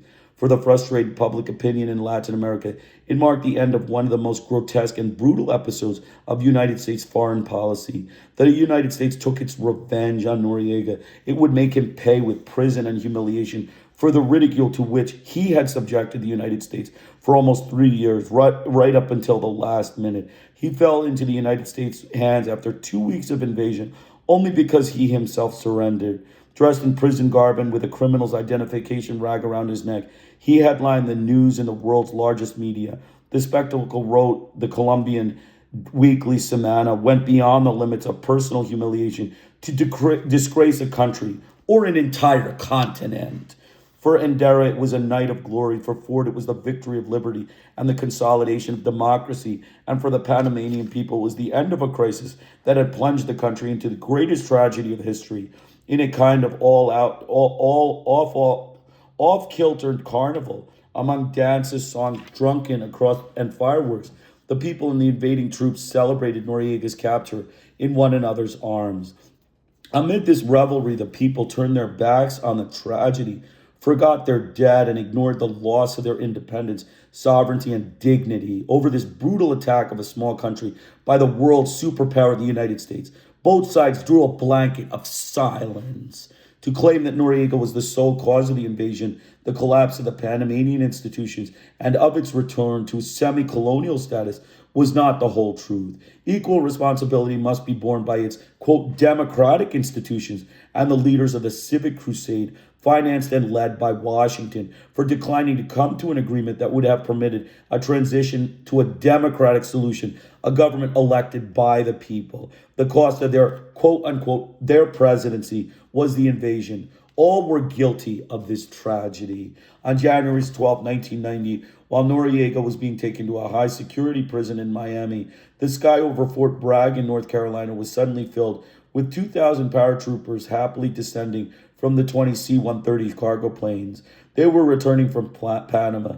This impressive spectacle showed on national and international television was the triumphant return of the quote-unquote heroes. The 20,000 soldiers were still in Panama. Some commentators crowed that this triumph would have finally erased the Vietnam syndrome. But what was the triumph, question mark? Who was the enemy, question mark? What were the battles, question mark? Was this massive surprise attack against the defenseless people a war, question mark? Did Noriega's capture justify this display of military might, this destruction, and the tragedy wreaked on the Panamanian people, question mark? A month after Noriega's trial began, Bush swore that it would be fair and impartial. Washington had already paid $500,000 to informants and witnesses to testify against him. 46 witnesses testified during 3 months it took the prosecution to lay out its case. Most were convicted drug traffickers to whom the Department of Justice had offered reduced sentences, United States residency, and new personal identities. Some of them were even allowed to keep the fortunes they had made in the drug trade. People who attended this trial claimed that it was plagued by irregularities, contradictions, and obvious falsehood. No quote-unquote overwhelming proof, either written or recorded, was presented to show the connection of Noriega with traffic and drugs, reported Newsday correspondents in Miami, Peter Eisner. But the United States had to win this game, and it did. Noriega was sentenced to 40 years in prison. So let's, make our comments. So, first, with respect to the Panamanian invasion, we talk about the Panamanian invasion. The results, basically the standard thing. The results were the U.S. is a criminal regime. It is a criminal group of white mafia butchers. Basically, we all deplore it, was the, heading of that section. At the United Nations, the United States was supported only by its loyal allies, Great Britain, racists, and El Salvadoran, murderous, butcher, colonial, fascist regime in the throes of a civil war in which the United States was immersed. The other countries, basically all of the other countries, Alan Garcia, president of Peru, called the invasion an act of imperialist rape that threatened all of Latin American sovereignty and whose intentions were to void the canal treaties and impose a tame government that would allow the United States to keep its military bases, quote, so that it can exercise from them, as in the present case, a permanent threat against this Latin American continent. Okay, he summoned the ambassador from Washington and, requested a drug meeting postponement. The Nicaraguan government denounced this open and straightforward act of aggression against Panama. Daniel Ortega called it a violation of Panama's sovereignty and territorial integrity and a threat to the security of all Latin America and Central America, and especially Nicaragua, which had been confronting the terrorist policies of the United States government for the past 10 years. So nice rebuttal by Noriega regarding this racist war of murderous butchery by the U.S. government. Another Great statement by a great leader, Daniel Ortega. And we'll get to Cuba as well, what Cuba said. Peru's OAS representative called the invasion an outrageous insult to Latin America and an episode that shamefully reflects the region's past. Ecuador's representative called it a flagrant violation of the international rule of law without any justification whatsoever. Uruguay rejected United States military measures. Chile condemned the intervention, whatever might have been the reasons the United States used to justify it. And then a statement by the Colombian government expressed profound concern of the action of the United States military forces and characterized the international positions of Noriega's de facto government as confused, noting that it ignored the people's right to free self-determination and fundamental freedoms, a deeply disturbing matter in continental circles. At the United Nations and the OAS, there was additional condemnations issued. Basically the United Nations, basically the actual, text was, pretty strong. The text that was originally proposed by Colombia, Mexico, Peru, and Uruguay, huge countries in Latin America, condemned the United States military intervention in Panama and demanded the immediate withdrawal of the invading troops.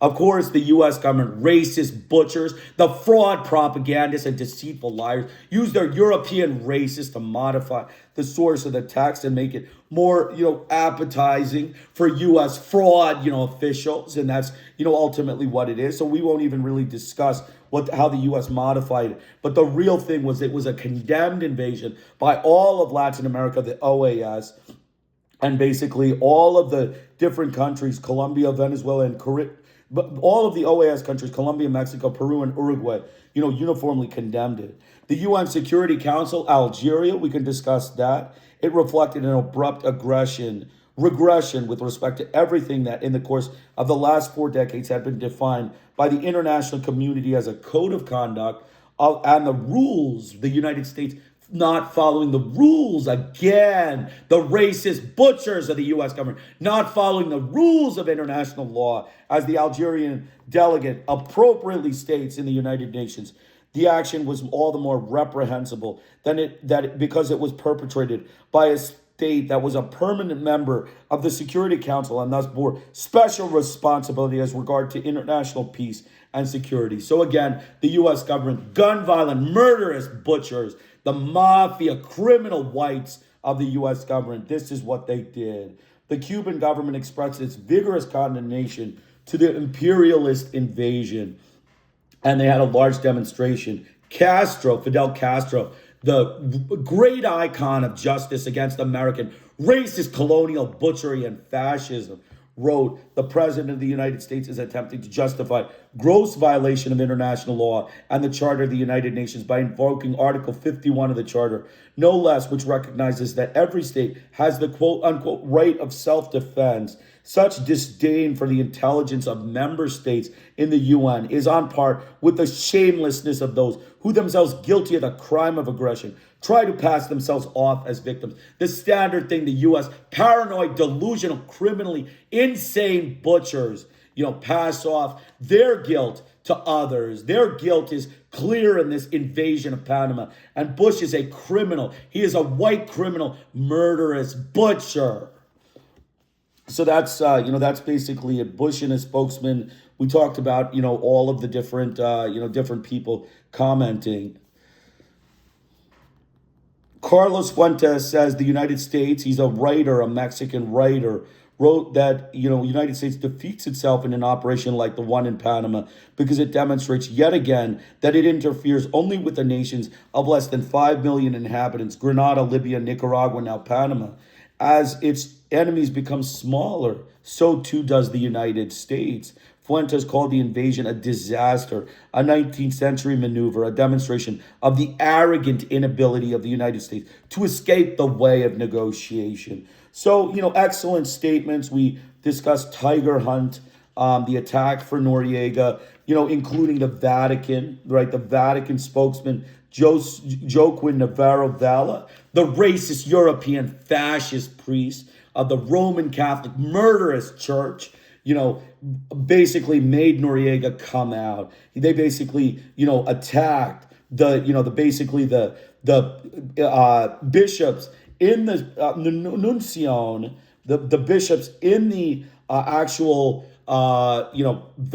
Panamanian church were, attacked. Nunciata, security ring against Nunciatura, which was a church in, Panama, where Noriega was staying, and the Vatican spokesman Joaquin Navarro Valls, a racist European, murderous Roman Catholic, pro-American butcher, forced Noriega out, despite international cries that he was not guilty and he was supposed to be immune to American prosecution. These are racist American, murderous white butchers. It is a mafia state. It's a mafia criminal state. That's what ultimately happened there. He was forced out by the U.S. government. The Vatican was, part of the whole process. Repeated, before, commented, the Vatican complicates matters, said, Washington's Bush, basically the Panamanian bishops asked the Pope to surrender Noriega to Panamanian authorities, but wanted to ensure his safety. And Dara couldn't allow that because the U.S. government would look negatively on that and wouldn't be able to prosecute him because this was a whole little orgy of violence by the American government. The government and their public, fascist, racist, murderous thugs that, continued this orgy of violence. And then, finally, he surrendered on January 5th. Basically on January 5th, Gianto Barlico, a Vatican expert, basically Noriega surrendered, demonstrated outside the mission, demanding the surrender. And, the whole Southern Cone was helping in the protests, these protests of asking Noriega to surrender. They were going to bomb the church and, murder the people in the church. The standard thing, the U.S. government, gun violent, murderous butchers would have bombed the church. Spanish newspapers criticized the Vatican for having forced Noriega to surrender. Noriega, basically all of the Spanish newspapers, because the Vatican, Roman Catholic, racist, murderous church of American racism and murderous butchery are, anti-Hispanic butchers. That's what you can see by this episode in history, this tragic episode of American murderous colonial butchery in history, using their European fascist church and their murderous, racist Roman Catholic butchers. And that's it. Basically, he said this was, basically an absolute criminal invasion, a criminal action by the United States. All of this was a brutal attack on a small country by the world superpower. Both sides drew a blanket of silence. Basically, this was not related to Noriega. It was actually a civic crusade.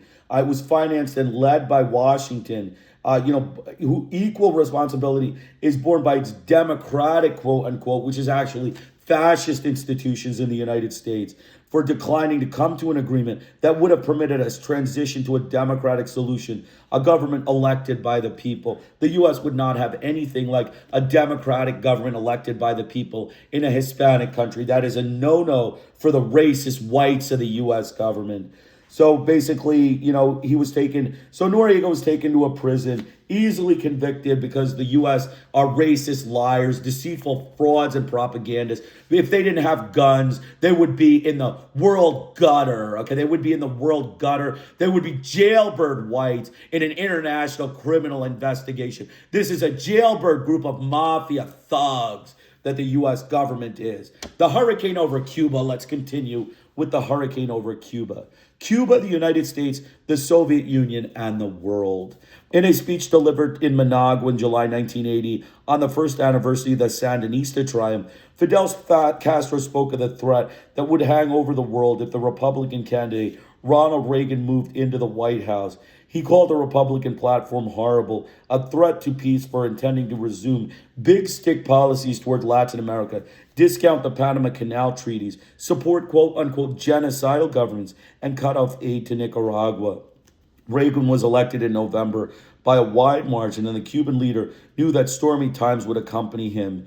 During his campaign, Reagan aired unprecedentedly aggressive anti-communist, anti-Soviet, and anti-Castro rhetoric. He called Cuba a menace to the hemispheric security and claimed that it was part of a network of terrorist states led by the Soviet Union, whose aim was to support subversion in South America, destabilize Central America, and send arms to the Salvadoran guerrillas. Their struggle was a major armed conflict of the moment, was with the assistance of Noriega. Reagan warned that he would not tolerate the usual United States diplomatic language, Cuban interference in the internal affairs of other countries, and General Alexander Haig, the new Secretary of State, announced that he would go to the source to stop the flow of arms to Central America.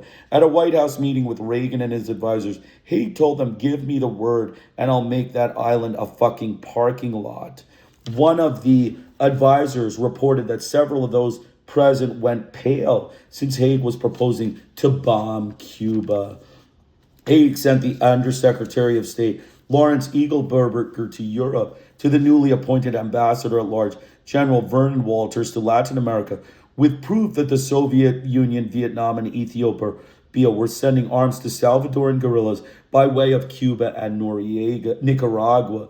On April 21st, 1981, on the 20th anniversary of the Cuban victory of the Bay of Pigs, Playa Girón, Castro refuted these accusations and then in turn accused Reagan of allowing Nicaraguan mercenaries to train at clandestine camps in the United States to prepare to attack Nicaragua and sabotage its economy, of supporting quote-unquote genocidal governments in El Salvador and Guatemala, and threatening Cuba with a naval blockade. He announced that Cuba was preparing its defenses. In October, he stated that the world was undergoing one of the most difficult times, I don't know whether to say of recent times or of all time. He added that peace was threatened and that nuclear war would mean the end of humanity. Leonid Brezhnev, the Secretary General of the Communist Party of the Soviet Union, PSU, denounced this new campaign of aggression by American imperialism against Cuba and warned that the Soviet Union stood by Cuba. Pravda, the official newspaper of the CPSU, advised the United States to stop playing with fire since it was endangering world peace. Cuba was a part of the Socialist Alliance, the article added, and acts of aggression against the island were fraught with dangerous consequences. 2 days after Reagan's election, Cuba created the territorial militia troops, and the Soviet Union sent them weapons. Within a year, Cuba trained and armed close to 1 million youths, men and women, to defend the island. In case of attack, it was to be a war by all the people. Dangerous liaisons. No United States president dedicated as much rage and rigor to attacking Cuba as Reagan. He launched a virulent and extensive campaign to disparage it in the United States and international public opinion, and undertook aggressive measures to strangle Cuba's economy. The Treasury and Commerce Department and the mostly Democratic Congress passed a raft of laws and rules to make the embargo even more extreme. They closed Cuba off from international sources of finance and from the United States and European private banks. These measures overstepped the boundaries of United States jurisdiction, violated international law and the United States and OAS charters, and damaged free commerce throughout the world. Federal agencies coordinated their actions to control the embargo, to make sure other governments and international business and individuals complied with it, monitored and boycotted Cuban commercial activities, and blocked its businesses. No ship that traded with Cuba was to enter any United States port. Hundreds of federal agents and diplomats went from country to country, government to government, and one business headquarters to another to prevent commercial accords with Cuba, threatened with sanctions, reprisal, and blackmail. Governments and businesses cancel such agreements or abstain from negotiating and investing in the island. The aggression covered other areas as well. The Reagan administration expelled Cuban diplomats, causing considerable uproar, and prohibited Cuban newspapers and publications from entering the United States. Petty in itself, commented the New York Times in an editorial, this restriction carries a worrisome implication that in the guise of national security, the administration was prepared to embargo the import of ideas. 8 months later, this measure had to be rescinded because it was unconstitutional. The administration also prohibited United States citizens from traveling to Cuba. Such trips were allowed only with special permission and solely to United States officials, journalists, scientists, and filmmakers for professional reasons, and to the Cuban American community to visit their relatives. 3 months later, the United States agreed that these people could travel to Cuba only if the Cuban government assumed all their transportation and hotel costs. It also reduced the amount of money the Cuban American community was allowed to send to their families. It systematically denied visas to Cuban intellectual scientists, professionals, and artists invited by private universities and institutions, or who were invited to attend international events held in the United States. Other problems that riled the United States authorities was the presence of Cuban criminals and mentally ill who had entered with the Mariel Exodus in 1980. Carter did not succeed in repatriating them, and Reagan wanted to solve the problem. Representatives of both governments began secret negotiations and signed an accord in December 1984. Cuba promised to accept the return of 2,746 Marelitos confined in federal prisons, and the United States agreed to admit 3,000 Cuban political prisoners and grant 20,000 visas annually to Cubans who sought them. Few were provided very slowly. When Mexican President Lopez Portillo called an international development conference, an important North-South meeting promoted by former German Chancellor Willy Brandt and Austrian Chancellor Bruno Kreisky, Reagan called to warn him that he would not attend if Fidel Castro was invited. He also prevented Cuba from participating in the preparatory conference of foreign ministries. His hostility against Cuba was, quote, practically pathological, commented Wayne Smith, former head of the United States Interest Section in Havana. Cuba protested Mexico's allowing Reagan this quote-unquote veto. 2 months before the conference was to begin, Lopez Portillo invited Castro.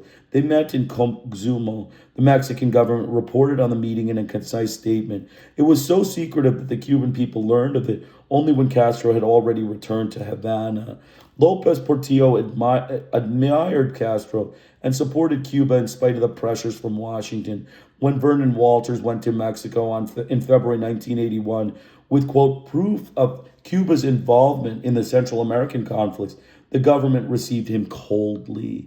3 days later, it signed an agreement with Cuba to buy 100,000 tons of sugar, and Pemex, the Mexican state-run petroleum company, signed another agreement on oil exploration on the island and the modernization of its refineries. A dirty war. In mid-1981, Cuba suffered epidemics of hemorrhagic dengue fever.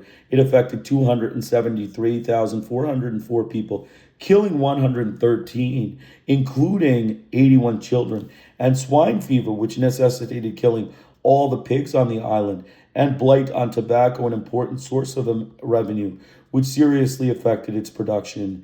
Castro accused the United States CIA of biological warfare. Around the same time, a plague of rats appeared. The government placed advertisements throughout the country requesting that people destroy the rats and their food sources. These ads featured a rat dressed in Uncle Sam's top hat. They have not accused us of responsibility for this plague, but the message is clear, commented a United States official. Washington rejected Cuba's accusation of biological warfare as completely unfounded. State Department spokesman Dean Fisher insisted that the Cuban Revolution was a failure and that it was easier for Cuba to blame its own failures on such external forces and the United States than to take responsibility for them. Nonetheless, in 1984, Eduardo Araceno, a Cuban exile in Miami and the head of the anti-Castro terrorist organization Omega 7, testified in a United States suit against him that he took certain germs to Cuba in 1980. Araceno was sentenced in New York and Miami courts to 50 years in prison for murder, attempted murder, sabotage, and perjury. So again, the U.S. government denying, biological warfare. They did biological warfare all over Indochina. We know the racist white butchers and their biological obsessions, their war obsessions with biological warfare. Another weapon against Cuba was electronic aggression. Virulent propaganda campaigns against the revolution in Castro that encouraged the Cuban people to rebel and leave the island were developed by a score of anti-Castro broadcasting stations and the Voice of America, the official United States radio station. In September 1981, high State Department officials announced plans to establish a powerful station Radio Marti, in a broadcast news about Cuba to the Cuban people, this project was funded by the Cuban American National Foundation, CANF, established earlier that year by Jorge Mas Canosa and other Cuban anti-Castro moguls with Reagan support. For the New York Times, this was only a gimmick designed mostly for domestic effect, since Cubans could already listen to United States radio stations. In spite of the fact that this project violated international law and international telecommunications treaties signed by both governments, the House approved the grant of $10 million for its installation. 134 representatives voted against it. The Santa Fe report, prepared for Reagan's campaign, proposed creating Radio Free Cuba to spread anti-Castro propaganda to the Cuban people. And if this effort failed, the report suggested launching a war of liberation against Castro. The White House doors were open to Mas Canosa. He had a free hand in designing United States policies against Cuba, and he advised members of the Congress, both Republican and Democratic, on the making of laws to extend the embargo and other acts of aggression against Cuba. In exchange, Canada supported their campaigns with funds and votes from the powerful community of anti-Castro Cuban Americans settled in Florida. The state has the fourth largest number of electoral votes in the United States. The Cuban government was furious, calling Radio Mario a new act of aggression by American imperialism, quote unquote, which violated its sovereignty and offended the Cuban people by using Marty's name, and announced that it would build a powerful station to broadcast information to the people in the United States and to interfere with United States commercial stations. Washington published a menu of the countermeasures it would take if this were to happen. One was surgical bombing strikes on Cuban stations. In December, Cuba took the offensive via Radio Havana with English language broadcasts of an unusual power, commented officials of the United States Federal Communications Commission. When Radio Marti went on the air in May 1985, under the management of anti-Castroites, Castro demanded the suspension of its broadcast, cut off immigration accords with the United States, and suspended permission for charter flights between Miami and Havana. The following month, the State Department announced that it would stop granting visas to Cubans. More than 1,000 who already had them would not be allowed to enter the United States. Radio Marti continued broadcasting its virulent propaganda, and the revolution continued on its course. Reagan announced plans to install TV Marti, also a Canada proposal, and in September 1988, Congress approved a $7.5 million budget line to get the network started. They will install it only under cannon fire, wrote Castro. When an adventure like this is started, when an act of aggression against a sovereign country has begun, anything can happen, including an intervention in Cuba, he added. The Cuban people called it a miserable and cowardly act of aggression.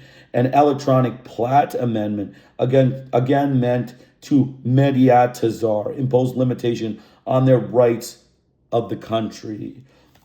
President Bush instituted the network in 1989. Its broadcast began in March. Cuba blocked them, and the programs penetrated only by satellite to the United States interest section in Havana. The Cuban people mocked the failure. They gave birth to a mouse, and it's the Quran of the air, referring to the United States' defeat at the Bay of Pigs. Top United States officials, starting with the president, participated in the Reagan administration's frenetic anti-Cuban campaign. United States communication monopolies controlled 70% of the world's information. Their aim was to show that Cuban military power was a threat to the hemisphere. They claimed that Cuba had 52,000 soldiers in 17 countries, and that its soldiers were participating in the Central American armed struggles. United Nations Ambassador Jean Kirkpatrick swore that Cuba had soldiers in Afghanistan. Castro dismissed these accusations as lies. He denied that he was sending Soviet arms to the Salvadoran guerrillas, since these weapons were for Cuba's own defense and he was not to export them. He also insisted that no Cuban soldiers were in any guerrilla movement. He challenged Haig to prove that Cuba had between 500 and 600 soldiers in Nicaragua, as reported by the Washington Post, a news item that had not been denied by the United States government. Haig did not come up with proof. The State Department spokesman accused Cuba's claims of being pure propaganda. In January 1982, the director of the State Department Office of Cuban Affairs, Miles Ferchetti, claimed that the Soviet Union had given Cuba $2 billion worth of weaponry and 200 MiG fighter aircraft capable of transporting nuclear weapons. The campaign was Reagan's way of seeking support in Congress, softening public opinion, and winning back Latin America for his anti Cuban policies. He sent confidential notes to Latin American presidents, and his top officials visited them to alert them to Cuba's military might, offer them military aid, and sell arms for their defense. To this beat of their drum. In 1981, series of diplomatic incidents and accusations by Latin American governments of Cuban intervention in their internal affairs, coinciding, quote unquote, with Reagan's rise to power, placed Cuba in a state of isolation similar to that during the 1960s. These warlike anti-Cuban policies issuing from Reagan's campaign were very welcome in the military dictatorships of the Southern Cone and Central America, and in the democracies or quasi-democracies unfriendly to the revolution and dominated or quasi-dominated by the military. The so-called embassy crisis began in February when a group of Cubans armed with machine guns and grenades entered the Ecuadorian diplomatic headquarters and took the ambassador and his officials hostage. The Cuban chancellor warned that it would not give in to the kidnappers' demands and offered to liberate the Ecuadorian diplomats and return control of the embassy to the Ecuadorian government. 3 days later, a delegation from that government arrived in Havana and succeeded in winning the hostages' release. Immediately, a Cuban commando group raided the embassy, disarmed the attackers, and arrested them. Not a drop of blood was shed. The president of Ecuador, Jaime Roldos, presented his most vigorous note of protest against the assault by Cuban forces on his diplomatic headquarters and, quote, held the Cuban government responsible for those arrested.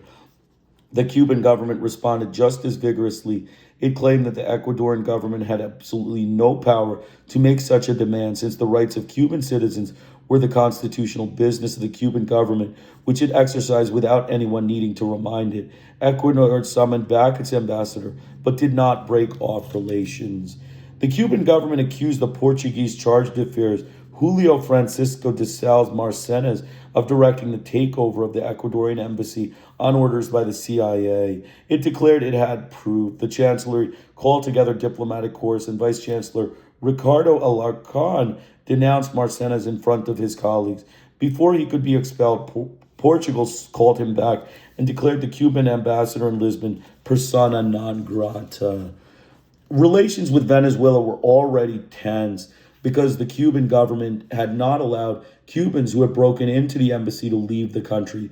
But they reached a breaking point in September 1980 when a Venezuelan military court declared 4 persons innocent who had been indicted for the sabotage of a Cuban Airlines plane in Barbados in 1976, in which 73 people had died, among them young Cubans from a fencing team. Among them was Orlando Bosch, founder and director of CURU, the United Revolutionary Organization Council, an anti-Castro terrorist organization based in Miami, and Luis Posada Carriles, both Cubans and CIA agents. Castro accused the Venezuelan government of protecting terrorists, and the president of Venezuela, Herrera Campins, charged Castro with being a dictator incapable of understanding how a government like Venezuela can respect the court's autonomy.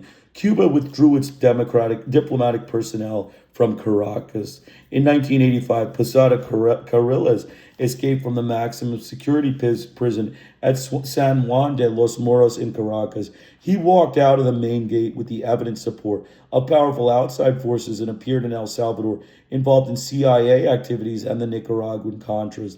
And Bosch, who was considered a hero by the anti-Castro Cuban American community for his fight against communism, was extradited to the United States in February 1988 and confined to a correctional center just outside Miami. The Justice Department freed him conditionally in July 1990. His lawyer refused to say what agreement had been reached in exchange for his liberty. So I'm going to take a short break. It's going to be about 1 minute. Glad you could join us today.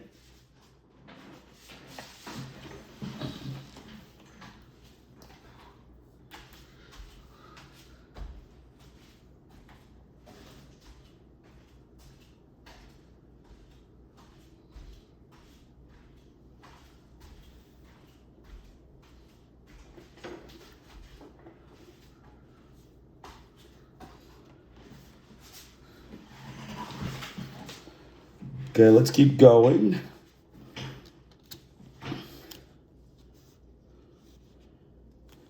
In March, Colombia suspended quote unquote diplomatic relations with Cuba after the capture of a commando unit from the guerrilla group M19 and a dangerous shipment of arms in the south of the country. President Turbay explained that he had decided on this action because of the Cuban government's hostile proceedings. It has become known, he remarked, by the confession of one party that the guerrillas were trained in Cuba and that the captured weapons came from the same country.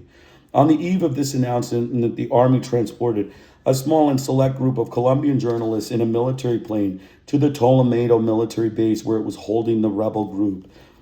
It showed them a single blindfolded guerrilla on a stretcher. There were 19 altogether who confirmed that they had just arrived from military training in Cuba. The testimony was the basis for the break. Turbay was given plenty of support from former presidents and the head of the big political parties, the clergy, and the so-called major press. But the rupture was questioned by columnists, left-wing parties and movements, and union and professional organizations. The reaction was not only one of solidarity with Cuba, but also one of protest at what appeared to be an engineered job by the government and the army, whose elections were particularly close. At the Association of University Professors issued a statement noting that the proof presented the commander of the 3rd Brigade to demonstrate presumed intervention by the Cuban government in our internal affairs was insubstantial and proved nothing. It further denounced the Ecuadorian army's surrender to the Colombian army of a group of M19 guerrillas who managed to escape and had sought asylum peacefully from the Ecuadorian government, citing international treaties, according to reports in the Ecuadorian press. It pointed to this surrender as a violation of the extradition treaties currently in force between the two countries and commented that such problems should be resolved by the chancellors and not by the army generals in a clear application of the pro-imperialist Viola plan. According to a front-page story in the Panamanian daily La Prensa, the M19 weapons had not come from Cuba, as the government claimed, but from Panama. Its correspondent mentioned mysterious operation of the movement of heavy crates by supposed young M19 guerrillas and mysterious landings by planes from the Pearl Islands Airlines with heavy wooden crates that were taken by motorboats to ships anchored in the open sea. He declared that this operation was repeated several times, supervised by a supposed officer from the Panamanian National Guard. The Cuban government denied having armed the Colombian guerrillas, maintained that it was not responsible for their entering Colombia. It did not mention the matter of their training, and accused the Colombian government of heading up an obscure maneuver of Yankee imperialism and the rotten Colombian oligarchy against its country.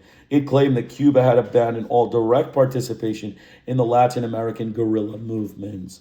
There was a wave of support for Turbay and the rejection of this Cuban intervention by Latin American governments. 2 days after the break between the two countries, the Panamanian government announced that it was asking for a hemispheric meeting to examine relations with the Cuban government. It went no further than this announcement. Torrijos and President Royo, friends of Castro's, were in the midst of serious problems with Colombia because it was evident that Colombian guerrillas were buying arms in Panama. A scandal broke out in Colombia. Misael Pastrana Barrero, a former Colombian president and the leader of the Conservative Party, demanded a, quote, revision of the relations with Panama for not preventing these arms sales. The conflict was resolved through diplomatic channels. In May, the Cuban government sent a note to the United Nations Secretary General to protest the communication by the Costa Rican government to that organization on the situation of the political prisoners in Cuba. Cuba stated that this information was based on accusations by a former Cuban prisoner who had served a sentence for having betrayed the motherland and accused the Costa Rican government of, among other things, shamelessly lending itself to the counter-revolutionary campaign against Cuba organized by the imperialist government of the United States. President Rodrigo Carranza closed the Costa Rican consulate in Havana because of the insulting terms of the note. Changes in Latin America in 1981 meant serious reverses for Cuba. It lost friends after the tragic death of General Torrijos in a strange airplane accident and the coup against President Royo, who was forced to resign by rightist military officers, Panama aligned itself with Washington and hardened its policies towards Cuba. In Jamaica, Michael Manley, a friend to Castro and Cuba, was defeated by the conservative Edward Siga, a former senior World Bank official whose campaign was characterized by his anti-communism and anti-Cuba virulence. Siga broke off relations with Cuba and ordered Cuban experts out of Jamaica. He was the first head of state in the world to be invited to Washington by President Reagan. In a declaration published in Grenada on October 30th, the Cuban chancellor claimed that Siga's decision was in obedience to orders from Washington and that the pretexts used were, quote, so clumsy that they warranted no comment. The reason was Cuba's refusal to return 3 individuals accused of murder to Jamaica. Reagan's policy of turning Latin American against Cuba bore fruit. To the chorus of his attacks and those of the anti-Castro Cubans in Miami were added the voices of high dignitaries denouncing of supposed Cuban subversive activities as the cause of the internal malaise in their continent and of the instability of their governments. Analysts saw these denunciations as smokescreens to cover up their internal failures and to please Washington. Reagan in his nightmare. The level of public insults between Washington and Havana governments arrived at, quote, a most singular point, commented one United States diplomatic. Castros were excessive at a meeting of the Interparliamentary Union in Havana in September 1981. He called the Reagan administration fascist and noted that it was, quote, covered with the blood of 3 continents, a, quote, warmonger and satanic, that it, quote, pushes policies of war and intervene in the internal affairs of El Salvador, where 20,000 people had been murdered. He also accused it of having appointed the Israeli attack on an Iraqi nuclear reactor, the bombardment of Beirut, acts of provocation against Libya, an aerial attack on Libyan aircraft in the Gulf of Sidara, and of backing South Africa's criminal invasion of Angola. And he called Reagan accusations against Cuba, quote unquote, lies, lies, and lies. Castro's burning words inspired a rash of anti-Western resolutions and condemnation of governments from Uruguay and Northern Ireland for human rights violations during the conference, reported the UPI press agency. Robert Stanford, a United States senator and participating in this meeting, called Castro's speech an insult to the United States, one that his country would not forget. He noted that this insulting conference was making him wonder if the organization was turning into a forum for propaganda from individuals who do not share the same considerations for truth and decency, American decency, as those who have actually experienced the true parliamentary tradition. He was interrupted several times by applause. Another newspaper commented that Castro's oratory was the most virulent speech against the United States in many years. At the beginning of November 1981, the Pentagon called together the chiefs of the military and intelligence services of 20 Latin American and Caribbean nations to study measures to guarantee the security of the hemisphere against aggression and subversion. At the end of the meeting, Pentagon sources declared that participants had approved several options, some of them collective, and that they hoped for a hardening of the military line in respect to Cuba and Nicaragua. Faced with an imminent invasion, Cuba put its military forces on a state of alert. The Daily Grenada commented in an editorial that the representatives of imperialism were keeping themselves hidden, awaiting the propitious moment for aggression, and challenged the United States government to prove its accusations about Cuban support for the Salvadoran guerrilla movement. Alexander Haig continued to try to set up collective measures against Cuba. In December 1981, at the OAS General Assembly meeting in Castries, St. Lucia, he exhorted the governments of the hemisphere to take such measures. He proposed the creation of an inter-American naval force under United States leadership to prevent Soviet expansionism in the Caribbean and the arms traffic coming from Cuba to Central America. Washington tried this tactic a number of times in different contexts without receiving much backing. President Turbay Ayala of Colombia proposed the same procedures. Reagan warned that he would make Cuba pay a very high price for serving as satellite for the Soviet Union. At a super secret November meeting between Haig and Cuban Vice President Carlos Rafael Rodriguez in Mexico City, promoted by Lopez Portillo, Haig explained to him in a way that was very correct and very clear, according to Rodriguez, that his threat to go to the source meant that he would go to Cuba with a naval blockade or an invasion. The same month, the New York Times published a front-page story on the pressures Haig was putting on the Pentagon to study a series of options for military action in El Salvador and against Cuba and Nicaragua, to which the Pentagon was opposed. In a State of the Union address in January 1982, Reagan warned that he would act firmly against anyone who exported subversion and terrorism in the Caribbean. In an interview with CBS television, he stated that he did not discount any option against Cuba, which must abandon its alliance with the Soviet Union and join the Western Hemisphere. Again, he called Castro a puppet of Moscow. Castro responded that if the United States intended to negotiate Cuba's foreign policies, it had better be prepared to negotiate its own role in NATO with Cuba. In March, Secretary of Navy John Lehman stated that a naval blockade of Cuba was possible, that it would be an act of war that he would not undertake without the support of the United States Congress and people. At the end of the month, General Vernon Walters went to Havana to meet with Castro. Wayne Smith, the former United States representative in Havana, commented that this visit was a pure charade on the part of the administration to show that it was trying to negotiate that Cuba would not cooperate. He commented that when he had been head of the United States intersection in Havana, he had sent cables to the State Department indicating Cuba's readiness to open discussions, and then it had responded that it was inclined neither to dialogue nor to accept any Cuban gesture. In April, Reagan traveled to Jamaica and Barbados to present his Caribbean Basin Initiative to some Caribbean heads of state. In Jamaica, he accused Cuba of trying to undermine democracy throughout the Americas, and in Barbados, he declared that Grenada bears the Soviet and Cuban trademark, the vendetta, quote unquote. Reagan's new weapon against Cuba was human rights. In April 1982, he approved the secret National Security Council plan and immediately began accusing the Cuban government of tortures and disappearances, and claimed that its prisons were full of political prisoners and that it did not respect the fundamental rights of freedom of expression, association, and movement. Leading figures in the United States government took part in this intensive campaign. Year after year, the State Department's annual report on the world human rights situation accused Cuba of violating them. Raul Roa Corey, Cuba's vice minister for foreign relations and its ambassador to the United Nations office in Geneva, called this propaganda against his country a simple vendetta. Such accusations irritated the Cuban government because they were false.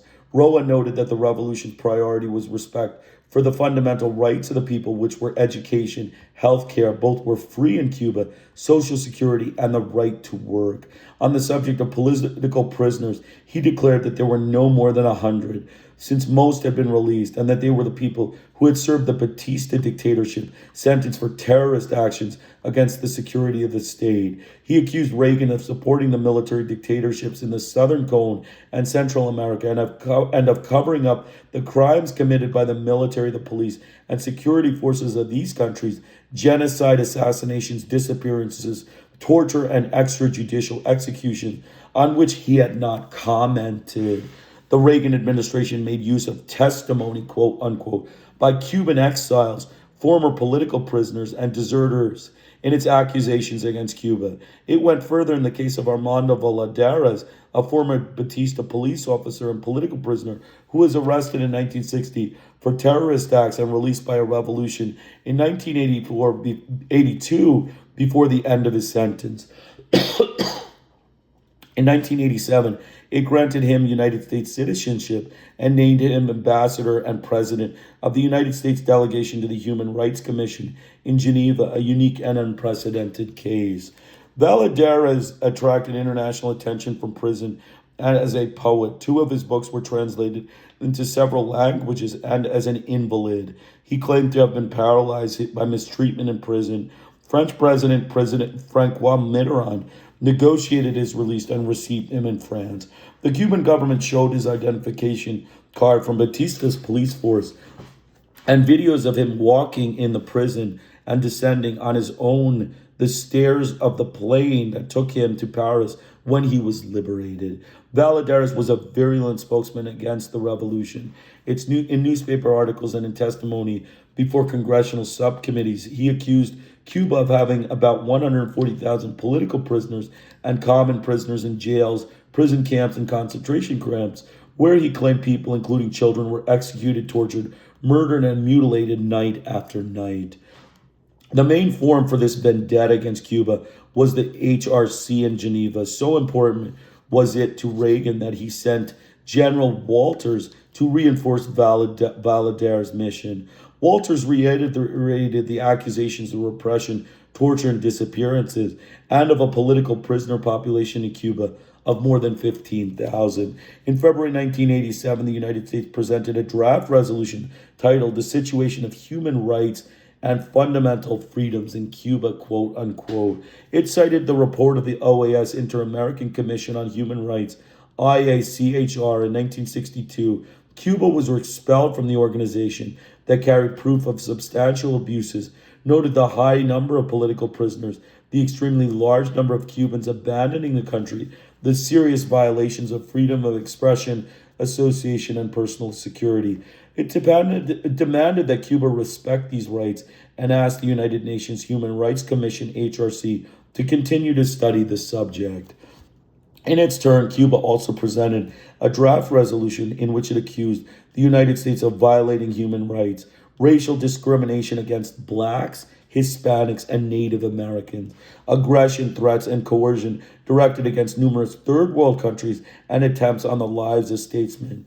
It denounced the impunity of the Ku Klux Klan and its actions against blacks and Native Americans with the consent and participation of the police.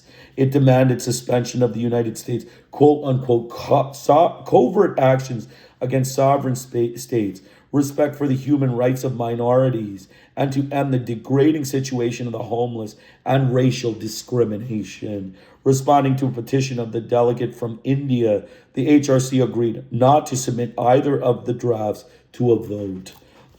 The Cuban government asked the AHRC to send an observer mission to its country to check out the United States accusations.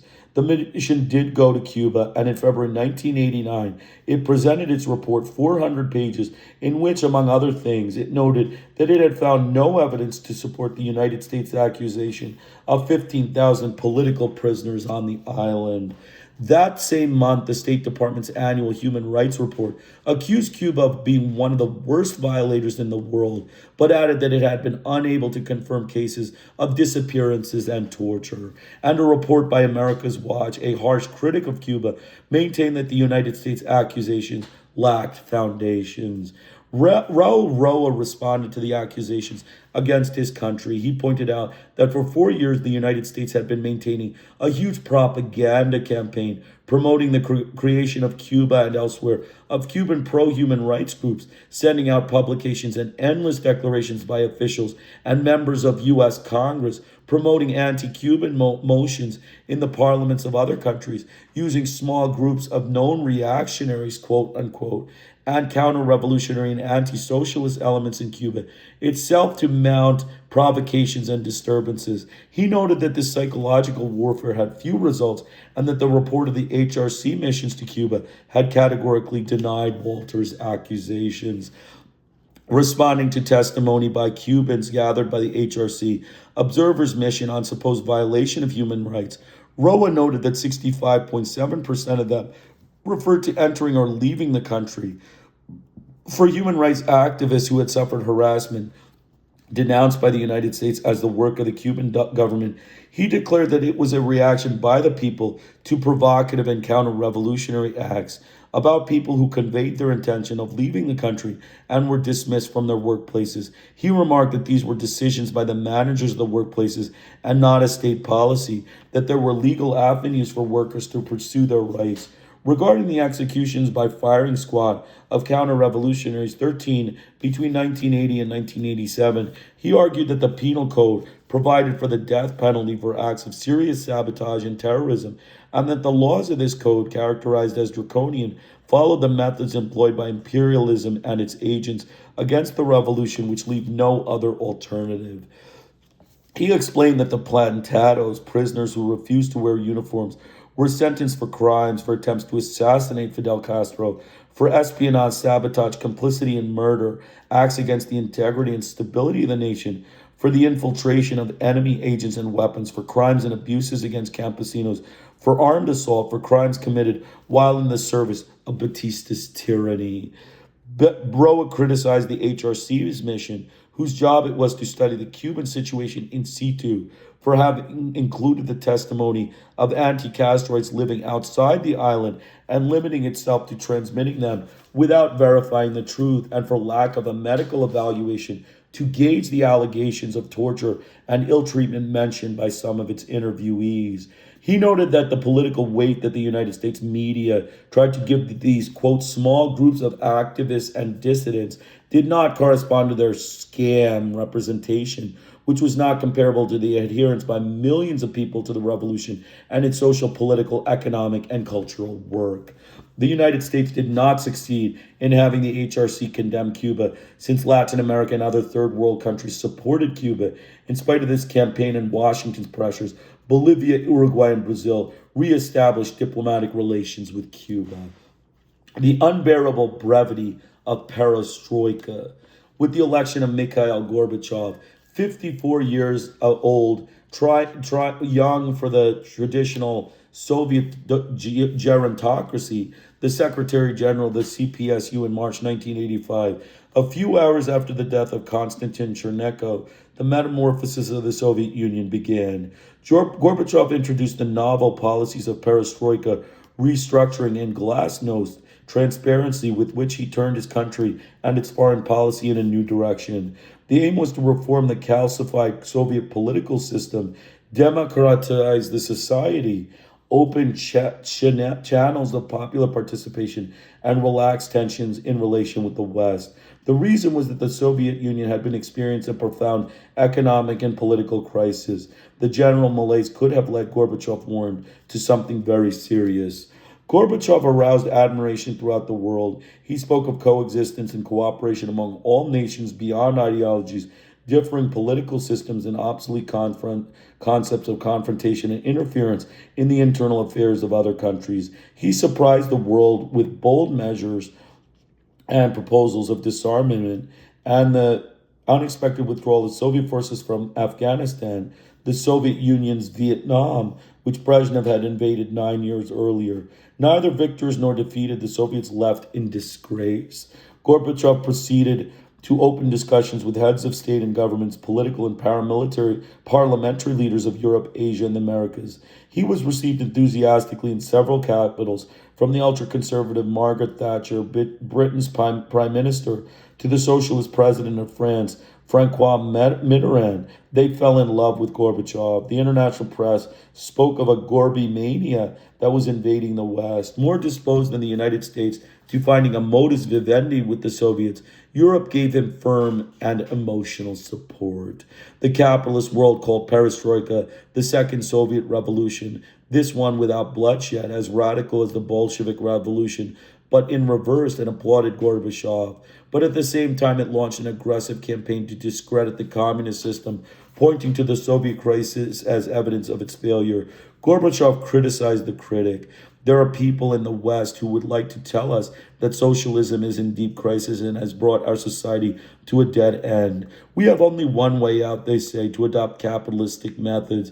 They tell us that nothing will come of perestroika within the framework of our system. They say we should change the system and borrow from the experience of another socio-political system, that if the Soviet Union takes this path and gives up its socialist choice, close links with the West will supposedly become possible. They go so far as claim that in October 1917, the revolution was a mistake which almost completely cut off our country from the world's social progress. To put an end to all the rumors and speculation that abound in the West about this, I would like to point out once again that we are conducting all our reforms in accordance with the socialist choice. We are looking within socialism rather than outside it. Perestroika is fully based on the principles of more socialism and more democracy. We begin perestroika in a situation of growing international tension, wrote Gorbachev in Perestroika, New Thinking for a Country and the World. He remarked the detent of the 1970s has been cut off. Our calls for peace found no response in the headquarters of Western governments. Soviet foreign policy was slipping. The arms race was spiraling upward. The threat of war was increasing. The world had, in effect, returned to the tensions of the Cold War with Reagan's aggressive politics of confrontation. But now swept along by the Gorby mania of his allies and the Gorbachev's peace offensive, Reagan was forced to deflate his rhetoric and moderate his attacks on the Soviet Union.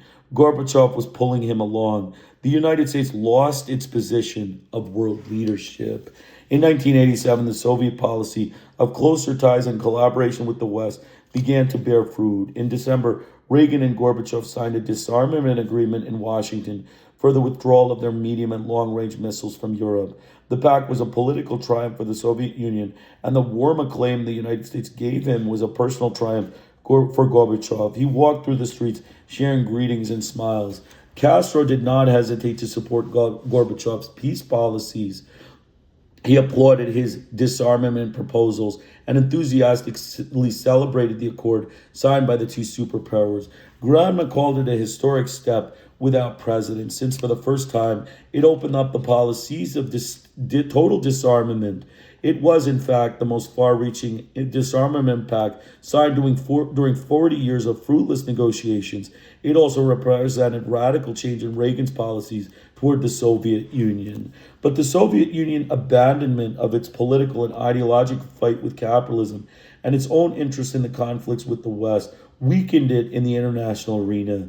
The new closeness with Gorby and Ron, they were already calling each other by their nicknames, and the entire cordial that was beginning to crystallize could lead to a reduction in Soviet support for liberation struggles in the Third World and a weakening of its alliance with Cuba. Reagan was pressuring Gorbachev to suspend Soviet aid to Cuba. It was Reagan's condition that if he was to consider the economic aid Gorbachev was requesting, which the Soviet Union urgently needed. Castro warned the Cuban people who believed that this new closeness between the Soviet Union and the United States would lead Reagan to stop his aggression to their country, that it might have exactly the opposite effect. With the Soviet Union, not everyone agreed with Gorbachev's policy of openness, democratization, and closer ties with the West. At a CPSU meeting in August 1988, Yegor Ligachev, second in command of the Politburo and a Kremlin political advisor, stated, "So much talk about peaceful cooperation with the capitalist countries only confuses the minds of the Soviet people and our foreign friends." He insisted that the priority should continue to be the class struggle against capitalism. Foreign Minister Eduardo Shevardnadze opposed him in a speech quoted by the TASS news agency. The struggle between the two opposing systems is no longer a determining factor of this era, adding that Soviet foreign policy was no longer of a confrontation with the West. Swimming against the worldwide tide of attacking the communist system and socialism, Castro gave an unequal avowal to his faith in this doctrine in 4 speeches in January 1989. Socialism, he said, is and will continue to be our only hope, the only road for the oppressed, exploited, and looted peoples. And today, when our enemies want to question it, we must defend it more than ever. He continued with the slogan, socialism or death, Marxism, Leninism or death, and our motherland or death. We will win, as the people applauded, shouting, Fidel, Fidel, Fidel, exclamation mark. The distant ally.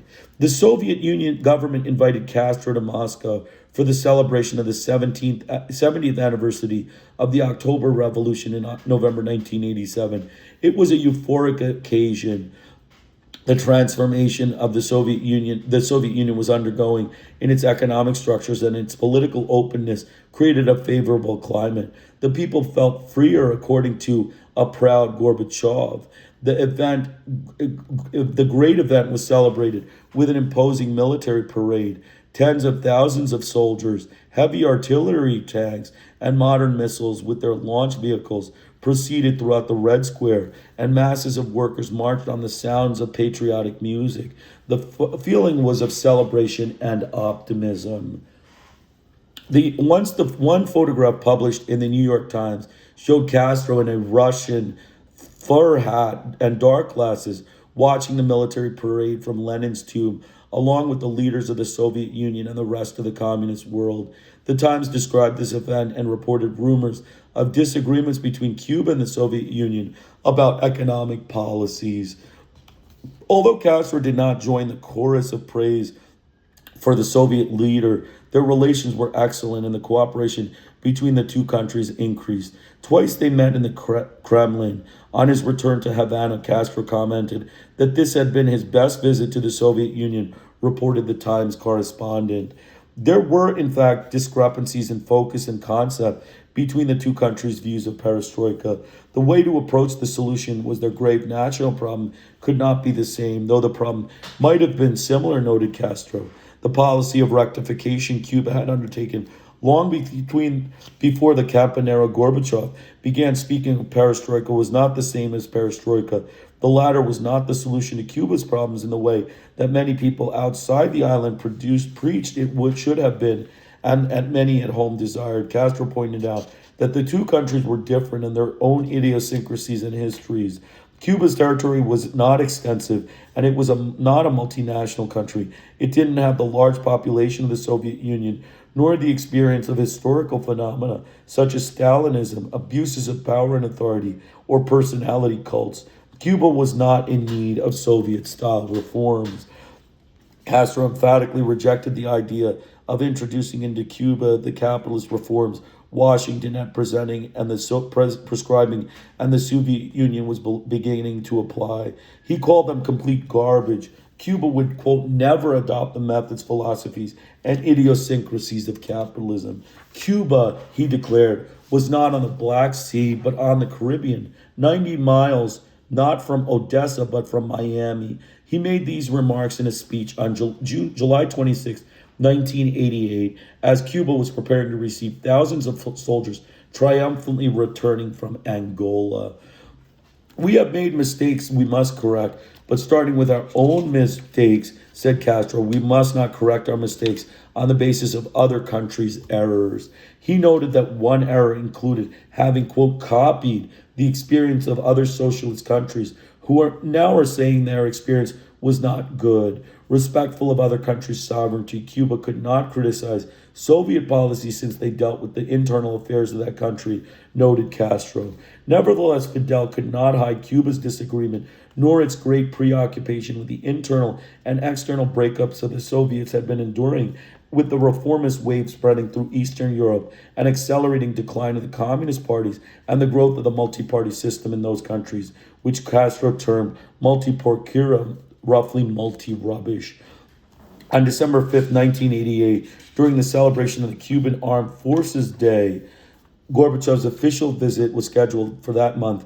Castro expressed his alarm at that special moment the international revolutionary process was experiencing. Several socialist countries, he remarked, are criticizing what they have been doing for many years, denying what they have been affirming for decades. And he noted that this situation was being exploited by imperialism, quote unquote, to paint a picture of socialism as, quote, a failure in practice and a system without a future, and, quote, praise this to the skies the supposed advantage of its own egotistical and repugnant capitalist system. He sounded a warning about the seriousness of the present moment. New experiments, new experiences, all kinds of reforms are happenings of the socialist camp, especially in the Soviet Union. If they are successful, they will be good for socialism and for the whole world. If they have serious difficulties, the consequences will be especially hard on us.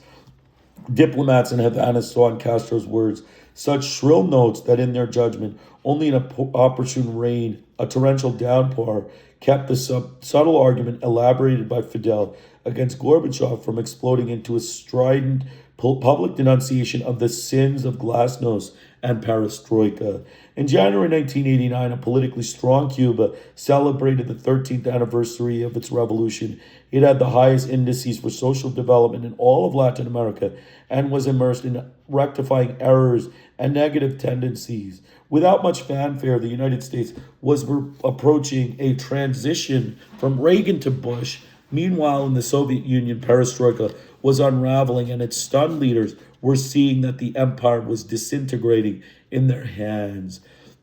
2 years after the introduction of perestroika and the internal situation deteriorated at an increasing rate, the decentralization of the economy, which had been intended to increase production and improve the lot of the people, had instead broken the economic structures and affected production, internal distribution, and foreign trade. The situation was also eroding Comecon, Council of Mutual Economic Assistance, inflation and unemployment spiraling upward, and poverty rose to record levels. For the first time, there was beggars in the streets of Moscow and lines of old women settling their belongings or asking for charity. Glasnost, the other pillar of Gorbachev's strategy, opened the doors to public debate. It's gone to their heads, commented one leader. The people stifled under the CPSU leadership, the rigidity of the system, and the enormous difficulties of everyday life were euphoric at this opening. For the first time, they could denounce the horrors of the Stalin era, question the party and its leadership, criticize the official Marxist-Leninist ideology, and even in some cases express doubt about the blessings of the October Revolution, which had taken so many lives and caused such great suffering among the people. The winds of independence began to blow with the Soviet Union. Nationalist movements in the Baltic states, supportive of Gorbachev and Perestroika, claimed their opposition to the dictatorship of the CPSU and leadership in Moscow at the 50th anniversary of the annexation pact signed by Hitler and Stalin in 1939, by which the Baltic state had become part of the Soviet Union. More than 2 million people formed a human chain across the three republics to express their joint rejection of the pact. The rebellion became widespread between January 1987 and the middle of 1988. There were 300 nationalist disturbances, some of them massive, in 9 of the 15 Soviet republics. The nationalist and independence-seeking virus, as such movements were called by the CPSU, spread to Georgia, Moldavia, Belarus, and Muslim republics at the beginning of 1989. Ukraine, second only to Russia in importance, and with the Soviet Union's second largest nuclear arsenal in its territory, joined the secessionists. What was happening was catastrophe. The CPSU lost strength, prestige, and credibility. It could no longer contain the nationalist protests that were breaking out everywhere. The tumultuous elections for the new Congress in March 1989 affected the loss of faith in its institutions and its leaders. This was the first time the Soviet people could elect their representatives, and the defeat of the communist candidate and the victory of the independent demonstrated the profound changes at work in society. The malaise spread throughout the immense nation while the basic structures of the country fell apart. In March 1990, the Soviet parliament approved by a wide majority Gorbachev's proposal to strengthen his presidency, put an end to the political monopoly of the CPSU. This act marked the end of 70 years of party dictatorship. Gorbachev's prestige plummeted. Many believed that the peoples were suffering the worst situation in their history. Disorganization and chaos were the rule. Some of the top criticized Gorbachev's indecision and lack of leadership. He was unable to please the opposing forces, all of which were pressuring him equally. The Soviet empire was disintegrating. The strategy of perestroika and glasnost created a deep anxiety among Eastern Europe's leaders. The Soviet democratization and its hands-off policy about the internal affairs of other countries, including its own member states, another radical change in Gorbachev's foreign policy, stimulated open debate against its institutions. Popular national movements arose, opposed to the dictatorship of the Communist Party and its independence on Moscow. The liberalization of its institutions had not served to advance socialism, as Gorbachev preached, but was instead destroying it. The communist parties either transformed themselves or disappeared at the sounds of perestroika and the chants of "Long live Gorbachev." In mid-1989, the Eastern European communist regimes were failing, and the Berlin Wall was torn down without Gorbachev's raising a hand to defend them. With greater or lesser degree, the trauma of the regimes were moving from socialism to capitalism, from the dictatorship of the proletariat and the Communist Party to the chaos of the multi-party system, then a transition to democracy. The Warsaw Pact, the Eastern Military Alliance, and Comecon, the Soviet bloc integration organization of which Cuba was a member, disintegrated. It was the end of more than 40 years of communist rule in Eastern Europe and the end of its relations with Cuba, a devastating blow to Havana. They fell apart like a a house of cards, commented Castro in a speech on December 8th, 1989. In those countries, nobody is talking of the fight against imperialism anymore, nor of the principles of internationalism. These ideas are practically erased from their political dictionary. On the other hand, the capitalist vocabulary is gaining unique power in these societies. He affirmed that capitalism would never be the tool to pull socialism on out of its difficulty. And he added, if destiny casts us in the role of one of the last defenders of socialism, we shall know how to defend it to the last drop of our blood. He concluded with the slogan, socialism or death, our motherland or death, we will overcome, exclamation mark, among shouts of support for Fidel and the revolution. So we're going to make some comments here. So basically, Reagan's policy to Cuba. Reagan is a racist butcher, a racist, murderous white butcher of the U.S. government. Basically his policy to Cuba, bore fruit. He basically, condemned Cuba in Latin America with all sorts of propagandist, garbage, statements to, leaders of Latin America. Remember, these were military dictatorship, gun violent, machine gun American colonial regimes in South America. So, of course, they're going to back Reagan, the racist butcher of the United States, against Cuba. So they did so. We had Colombia, a dictatorship. We had Brazil. We had Argentina. We had Argentina and Chile, all of whom were military dictatorships of the Southern Cone in 1983, while Reagan did all of these actions to propagandize against Cuba. So, of course, the U.S. government forms the dictatorships and has the gun violent machine gun butchers, promote the dictatorship.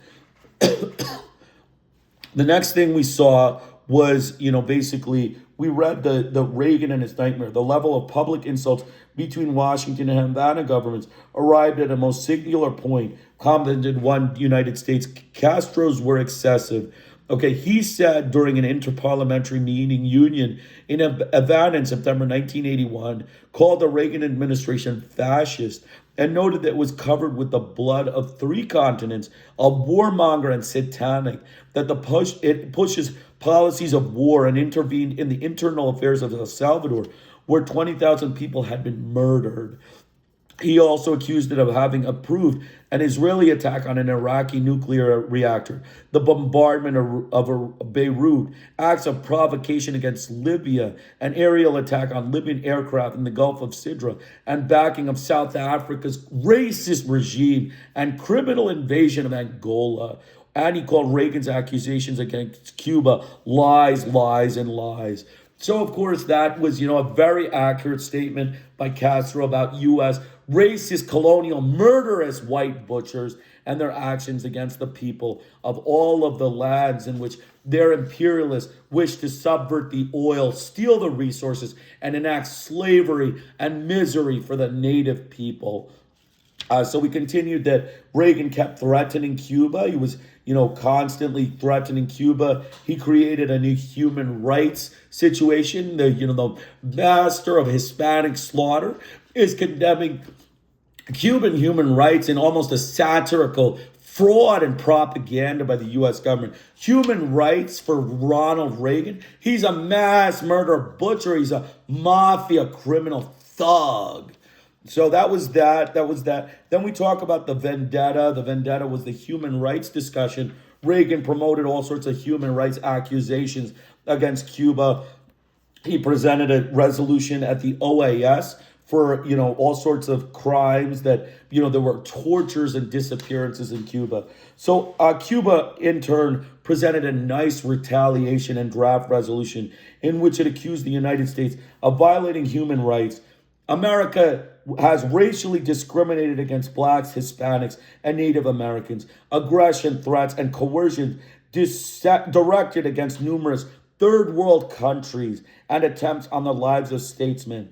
It denounces the impunity of the Ku Klux Klan and its actions against blacks and Native Americans with the consent and participation of the police. It demanded suspension of United States covert actions against the sovereign states, respect for the human rights of minorities, and an end to the degrading situation of the homeless and racial discrimination. Responding to a petition of the delegate from India, the HRC agreed not to submit either of the drafts to a vote. We don't know what the basis of that was.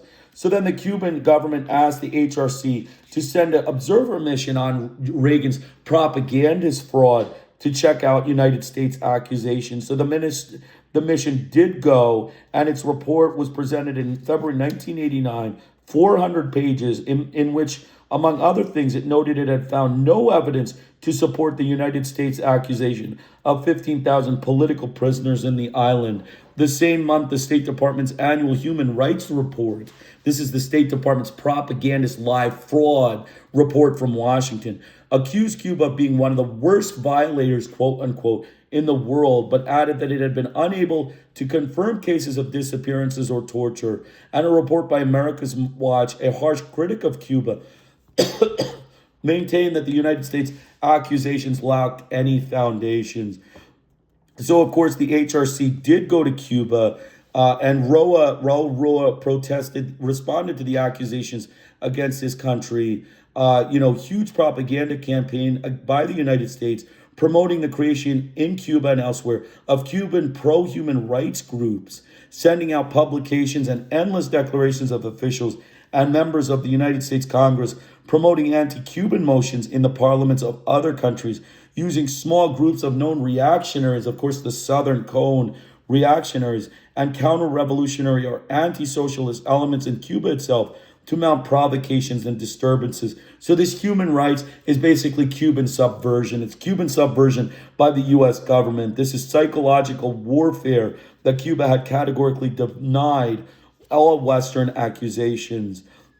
Okay, and then, the violation of HRC observer missions, basically 62%, said that, entering to leave. Okay, so basically the HRC, in response, Raul Roa noted that he denounced the United States, basically for human rights activists who had suffered harassment, denounced by the United States as the work of the Cuban government. He declared that it was a reaction by the people to provocative and counter-revolutionary acts. So, of course, activists, the U.S. activists, they become, gun violent thugs or, promoters of fascism in a country and trying to overthrow the democratically elected government, the government that has come to power to put the tyrants of Washington out of commission. And then they say that, they're guarding human rights abuse. They get imprisoned. They need to be imprisoned, Washington. The racist Washington needs to recognize the imprisonment of their people that are doing subversion in these lands. Their Cuban exiles,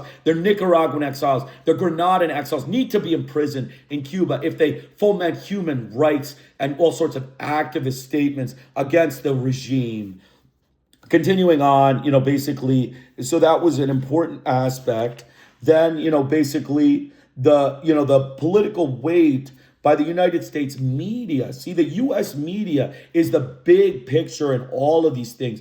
The racist, lying, and fraud American media and its Western, racist European fascist media promote United States hegemony and give credence and credibility to these nonsensical accusations by the West of human rights abuses against activists and dissidents. When they want to overthrow a government, they create activism. And then all of a sudden they call, human rights abuse by the government because they're imprisoning your subverters of democracy, your election. Fraud profiteers. This is what they do. This is the kind of nonsense the Western media does. So remember, the U.S. media is a dangerous organization of corporate whites. It is a dangerous group of white not murderers. They're a group of frauds, liars, deceitful liars and propagandists. So be very careful when you listen to the American media, when they report on things. And not just the American media, the Western media, the whole European fascist media has all of these issues and, coordinates with the U.S. government in their secretive campaigns to imperialize and colonize third world lands. So Castro is facing, colonization propaganda by the Western media and the United States, racist, murderous, white butchers. So that was that. And then we talked about perestroika, pretty much the constant thing. Perestroika was basically a discussion over Gorbachev had to, drop the veil of communism, drop the veil of, success for Soviet Union. And he basically, just, dropped the veil, and Cuba was part of that process, and it affected them adversely. Basically, Gorbachev started to endorse capitalism, which was, the wrong thing. Castro was right. Capitalism would never be used to pull socialism out of its difficulties. So let's keep going. Rectification, if not perestroika. We've got only a few pages. With the extraordinary changes happening in the socialist world, and with Gorbachev anointed by the powerful and the capitalist world as the architect of the new climate of world understanding, Washington opened an extensive and aggressive campaign demanding the democratization of Cuba. Castro denounced it as imperialist propaganda meant to destabilize his country and encourage internal subversion. Reagan and later Bush and his spokesman, great and small European and American figures, the Democrats of the world, used the media in developed and underdeveloped countries and Radio Marti to demand that Cuba take part in the path of openness, political pluralism, and democratization, that it told free elections and make room for opposition movements. The United States media devoted many feature stories to these small group of activists and dissidents who arose on the island, encouraged by Washington and the anti-Castroites in Miami. The process of rectification of errors and negative tendencies, as Cuba dubbed its own perestroika, began before the world had ever heard of perestroika. In his speech on April 19, 1985, the 25th anniversary of the proclamation of the socialist nature of the revolution, Castro explained the need to attack corruption and administrative deterioration and seek solutions to the difficult economic situation the country was going through. Castro recognized that many economic difficulties followed from the errors in economic planning and management. There was frequent theft in business and the loss of large sums of money through careless, poor management and disorder, lack of discipline, and absenteeism. He accused party and government officials of using their post to obtain personal privileges, teachers of not teaching, students of cheating on their exams. Things are not working well, his conscience is not working well, he remarked. He added that this was no cultural revolution, but a permanent and lifelong struggle to fight such tendencies. He noted that corruption was the worst because it could put the people's revolutionary conscience to sleep. After a year of wide-ranging national debate, the proposed solutions were analyzed in the deferred session of the Third Congress of the Cuban Communist Party. The rectification process sought to perfect economic mechanisms and the political and institutional system and to strengthen the democratization of the society. Economic incentives were suppressed and emphasis was placed on moral aspects, labor discipline similar to that of the early years, and slowing the invading wave of capitalism. The free campesino markets created in 1984 to improve the distribution of foodstuffs among the populace were suspended. Castro declared that they should never have been created, calling them an error since the campesinos stopped selling their products and the state and began calling them por la libre on their own, charging the higher prices, enriching themselves excessively, and halting the cooperative movements essential to the nation's economy. In 1990, more than 500 people were arrested, including government officials. Castro called them a magnet of crime, Grandma observed. There is not, nor will there be, impunity. The Cuban and the Soviet processes moved in opposite directions. While the Soviet Union was decentralizing its economy, reducing the power of its Communist Party, and giving free rein to political pluralism, Cuba was strengthening the leadership of the Cuban Communist Party as the country's sole party that guided the development of the country and kept its economy centralized. Castro asked the people to defend socialism now more than ever. Against the attacks of the enemy, and give greater support to the Communist Party.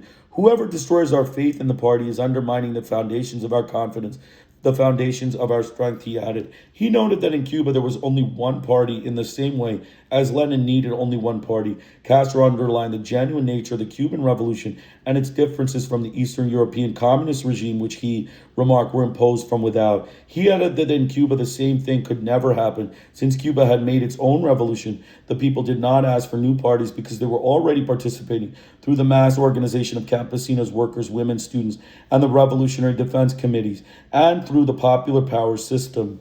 The most important proposals for laws were discussed in these organizations, starting with their basic units, and Castro maintained a constant dialogue with the people, direct democracy, quote unquote, in every corner of the country.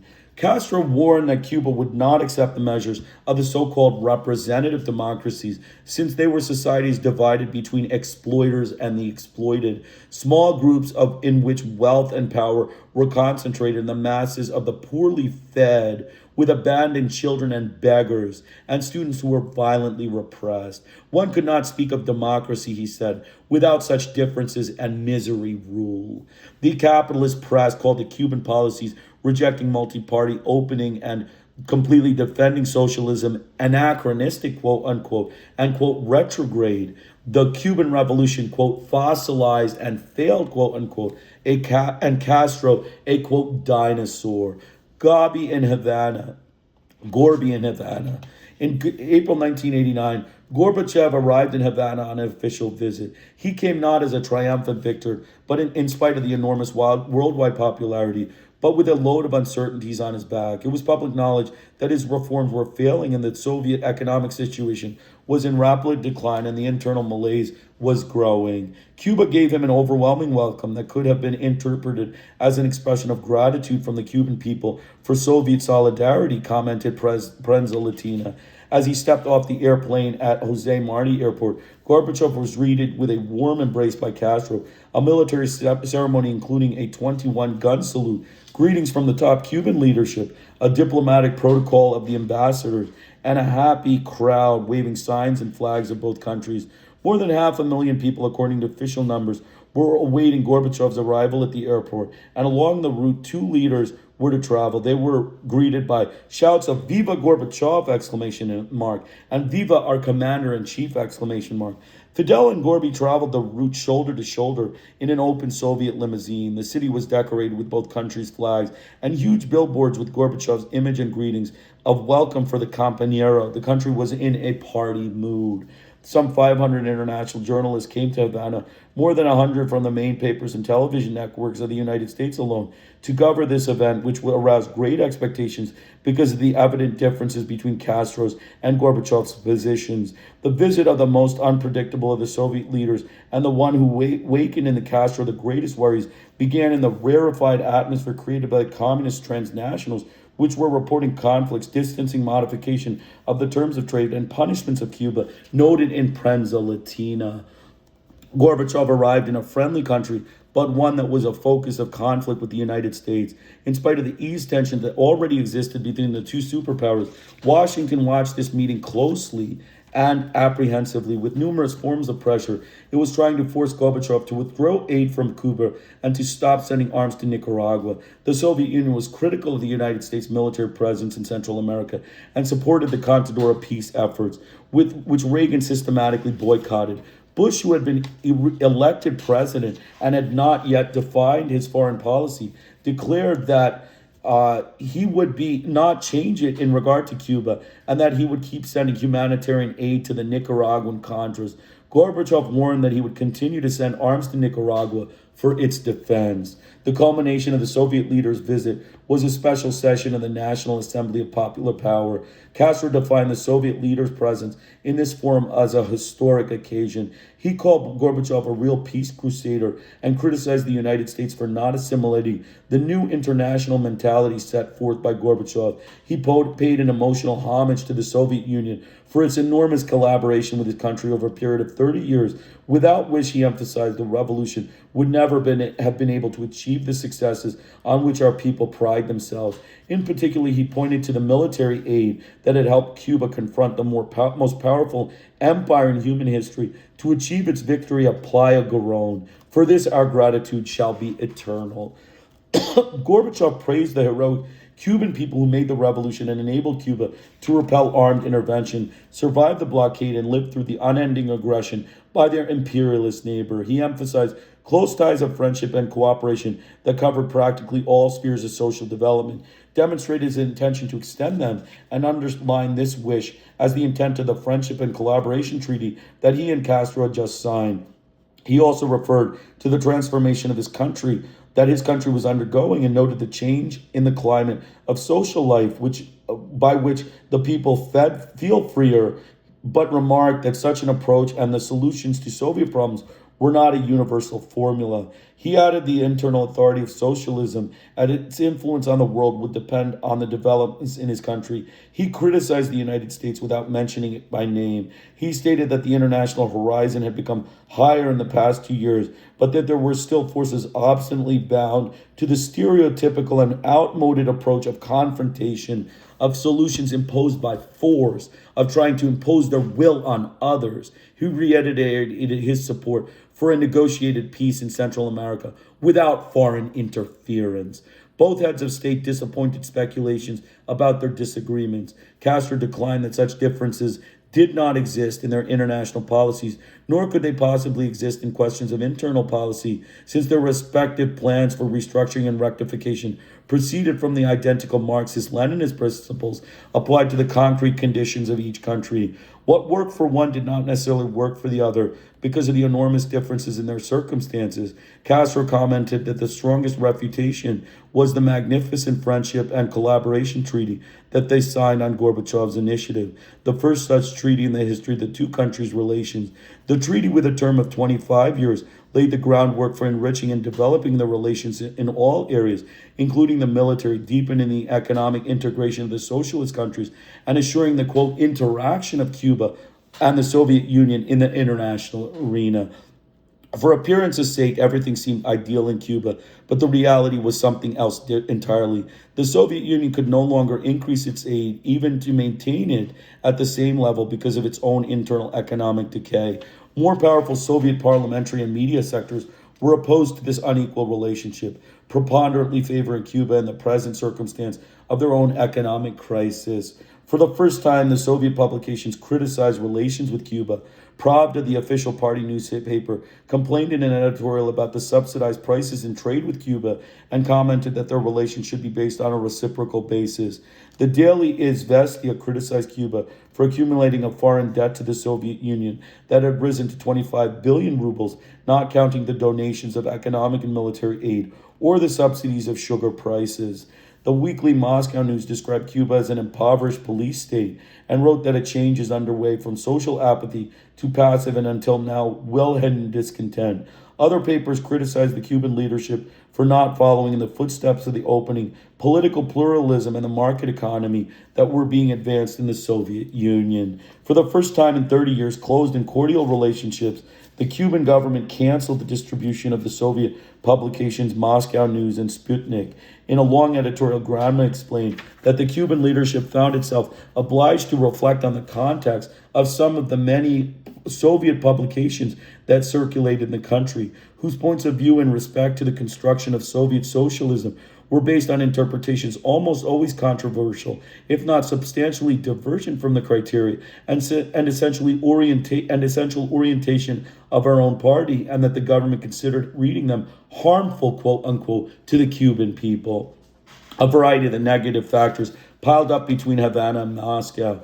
In a speech on July 26, 1989, in Camagüey, Castro painted a somber picture but reaffirmed his readiness to fight. If tomorrow, on any future day, we awaken to the news that a great civil strike has broken out in the Soviet Union, or even if we awaken to the news that the Soviet Union has disintegrated, something we hope never comes to pass, even under these circumstances, Cuba and the Cuban Revolution will keep on fighting and keep on resisting. Castro knew that his strongest ally was a time bomb that would explode sooner or later, and that Cuba would come out of this explosion battered. 2 years later, it exploded. Dracula's kiss. Gorbachev continued to be praised in the West. He was awarded the Nobel Peace Prize, an outstanding international distinction that meant nothing to the Soviet people or to the Soviet Congress, which simply took note of the fact and applauded for 30 seconds. There was bitterness. Yelena Bonner, the widow of the Nobel Prize winner Andrei Sakharov, commented, "The blindness of the West to the tragedies our country has experienced in the past 5 years of perestroika led by Gorbachev is alarming." Our journalist put his finger on the open sore when he asked Gorbachev, "What do you feel receiving a prize traditionally given to anti-communist murderers like Sakharov and Lech Walesa?" Gorbachev did not answer. The leaders of the Western powers were aware of the serious difficulties Gorbachev was enduring and watched with great concern as his power weakened. They applauded the changes he made, but demanded greater advances toward a market economy before they would give him the economic, and he asked for and urgently needed. President Bush and British Prime Minister Margaret Thatcher were the most obstinate. Bush treated the high cost of the Soviet defense budget and the millions in subsidies that the Soviet Union gave Cuba as obstacles to United States aid. German Chancellor Helmut Kohl offered aid, knowing that the reunification of his country depended in large measure on Gorbachev. Gorbachev, politically weakened, accepted. Although he wanted Germany neutral and outside the NATO alliance, the West wanted Germany in NATO. The absence of economic aid for the Soviet Union contrasted sharply with the generous verbal support the West gave Gorbachev. Invitations were sent to their gatherings, honors, and lavished on him, and overblown declarations were made about his contributions to the relaxation of world tensions and to the new climate of understanding between the two formerly antagonistic blocs. According to the New York Times, these grandiose affirmations were to show Gorbachev's critics in the Soviet Union that his conciliatory policies brought good results and to make it easier for him to accept a united Germany within NATO. Gorbachev walked out of these meetings with the great powers with empty hands. Few could imagine a Soviet political military alliance with the United States, but such a condition did happen when Iraq invaded Kuwait in August 1990, and Bush assumed the leadership of its quote-unquote liberation and began to mount a massive military response to its leader, Saddam Hussein. Bush asked his NATO allies and his new friend to resist the aggression, free Kuwait, and force Hussein, who he compared to Hitler, to withdraw his troops. The real objective was to protect the rich oil fields of the Middle East, vital to the Western powers and Japan. Bush decided to ensure control of the area, though it caused a war. This was how the people in the United States understood it. Large demonstrations in front of the White House showed signs proclaiming no blood for oil. The alliance of the Soviet Union with the West caused profound unease. Traditional and hardline sectors of the Soviet leadership, in spite of the soft tone of Gorbachev's support, his gesture was a virtual surrender. He crossed the line that had divided the two political military blocs for more than 50 years and broke world equilibrium. For the first time since the Second World War, we are acting as virtual allies, combating the daily izvestia. This alliance and the speed with which the United Nations Security Council supported the United States' use of force against Iraq were a victory for United States diplomacy, as well as evidence of weakening of the Soviet colossus in the international arena. It was no longer a contender, much less a threat. The United States was free to exercise its worldwide murderous hegemonic power, one of the fears expressed time and again by Fidel.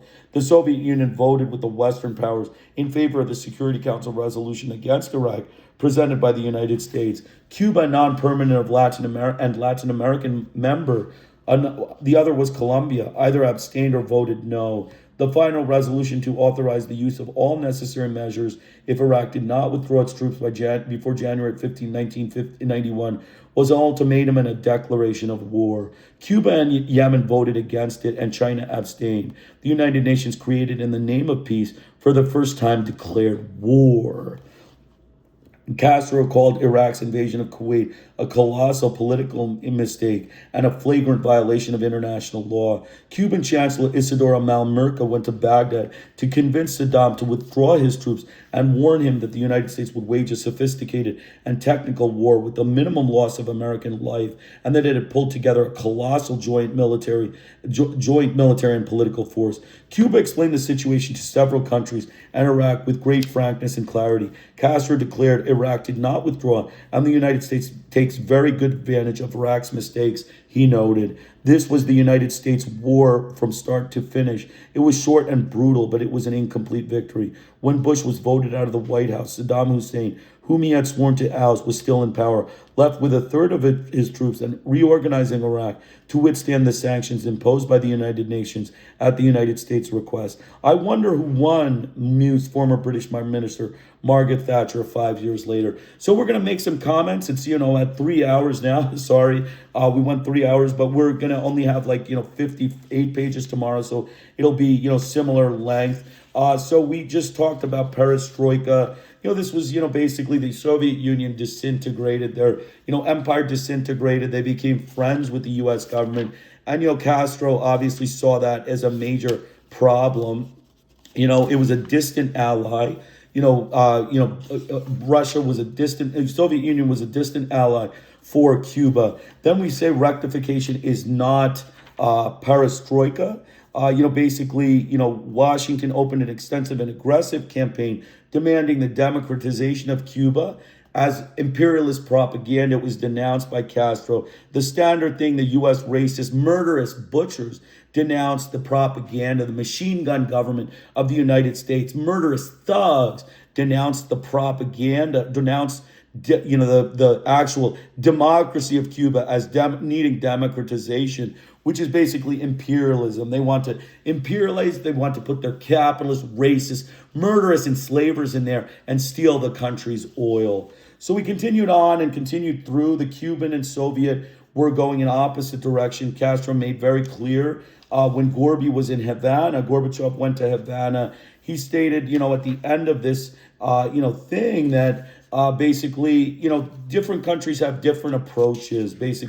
Different countries have different approaches, trying to, win over everyone with one, approach.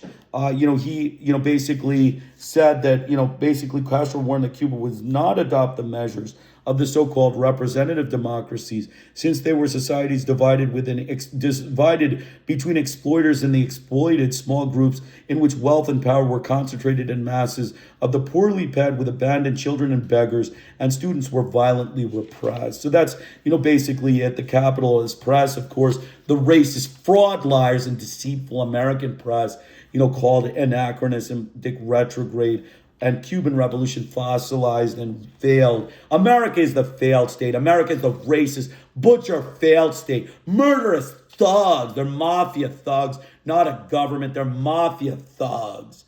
So continuing on, so we talked about, all of the things that, Castro said. He was, nothing will work for both countries. Castro was much more, into socialism, wanting to uplift the people. Gorbachev, basically fell. He's like a complete loss. Then we talked about the Nobel Prize, the racist Oscar award by the Western fascists, the racist European fascists. It's a fraud. It's a fraud prize. They gave it to Gorbachev. What the hell did he deserve it for? No one will ever know. He was an imbecile. He was an imbecile of the Soviet Union. He got it, and the racist American anti-communist murderers always get it. The racist anti-communist white butchers are, it's called a racist Oscar award, not a real prize, a racist Oscar award, and a racist, useless piece of garbage, a piece of paper that is garbage, that belongs in the garbage dumpster. Continuing on, so we're going to finish with Iraq. So basically, because Gorbachev dropped everything, the Iron Curtain, he dropped everything, Iraq was, becoming the story. He was able to, invade Iraq without any force, use brutal force against Saddam Hussein. It was Castro called Iraq's invasion a colossal political mistake and a flagrant violation of international law. He waged a sophisticated and technical war with minimal loss of American life. And, the United States takes very good advantage of Iraq's mistakes. The U.S. brutalized Iraq. They brutalized Iraq like gun violent, murderous machine gun government and of white butchers, racist white butchers, brutalized Iraq with their vicious campaign of mass murder and mass slaughter. And eventually at the end, the resolution, United Nations declared war on Iraq. The United Nations, somehow the United Nations, American puppet, the racist regime of the U.S. government, which was, of course, backed by, all communist, reactionary, non-communist, anti-communist, reactionary, right-wing dictatorships had representation in this United Nations that backed the Iraq war. And so the U.S. government were free to murder with impunity, as they love to do, of third world peoples. And why did they do it? To steal the oil. They wanted the oil for the imperialist Europeans and Japan, the racist Westerners, the racist Western war of aggression against the people of Iraq, in which more than 3 million people are killed. So that's basically it. We have the final thing. We have the final thing.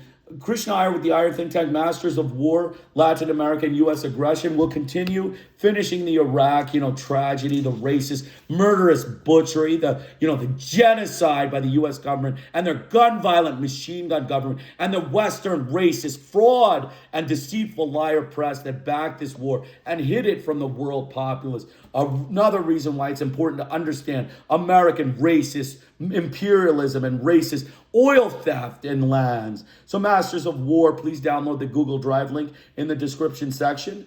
We now turn to Reagan's war in El Salvador. We again noted the gun-violent American government murderers who conducted a campaign of genocide against the Hispanic peasants. Reagan encouraged assassinations, murders, rapes, and torture, as well as imprisonment, largely based on political grounds. Leftists were murdered by government forces with impunity. Reagan miserably failed in his presidency, despite the deceitful U.S. white press giving him good marks. The press itself is a group of lying frauds. He lost in Nicaragua and El Salvador, which he tried to make as murder colonies, but did succeed in Hispanic population control and mass murder extermination.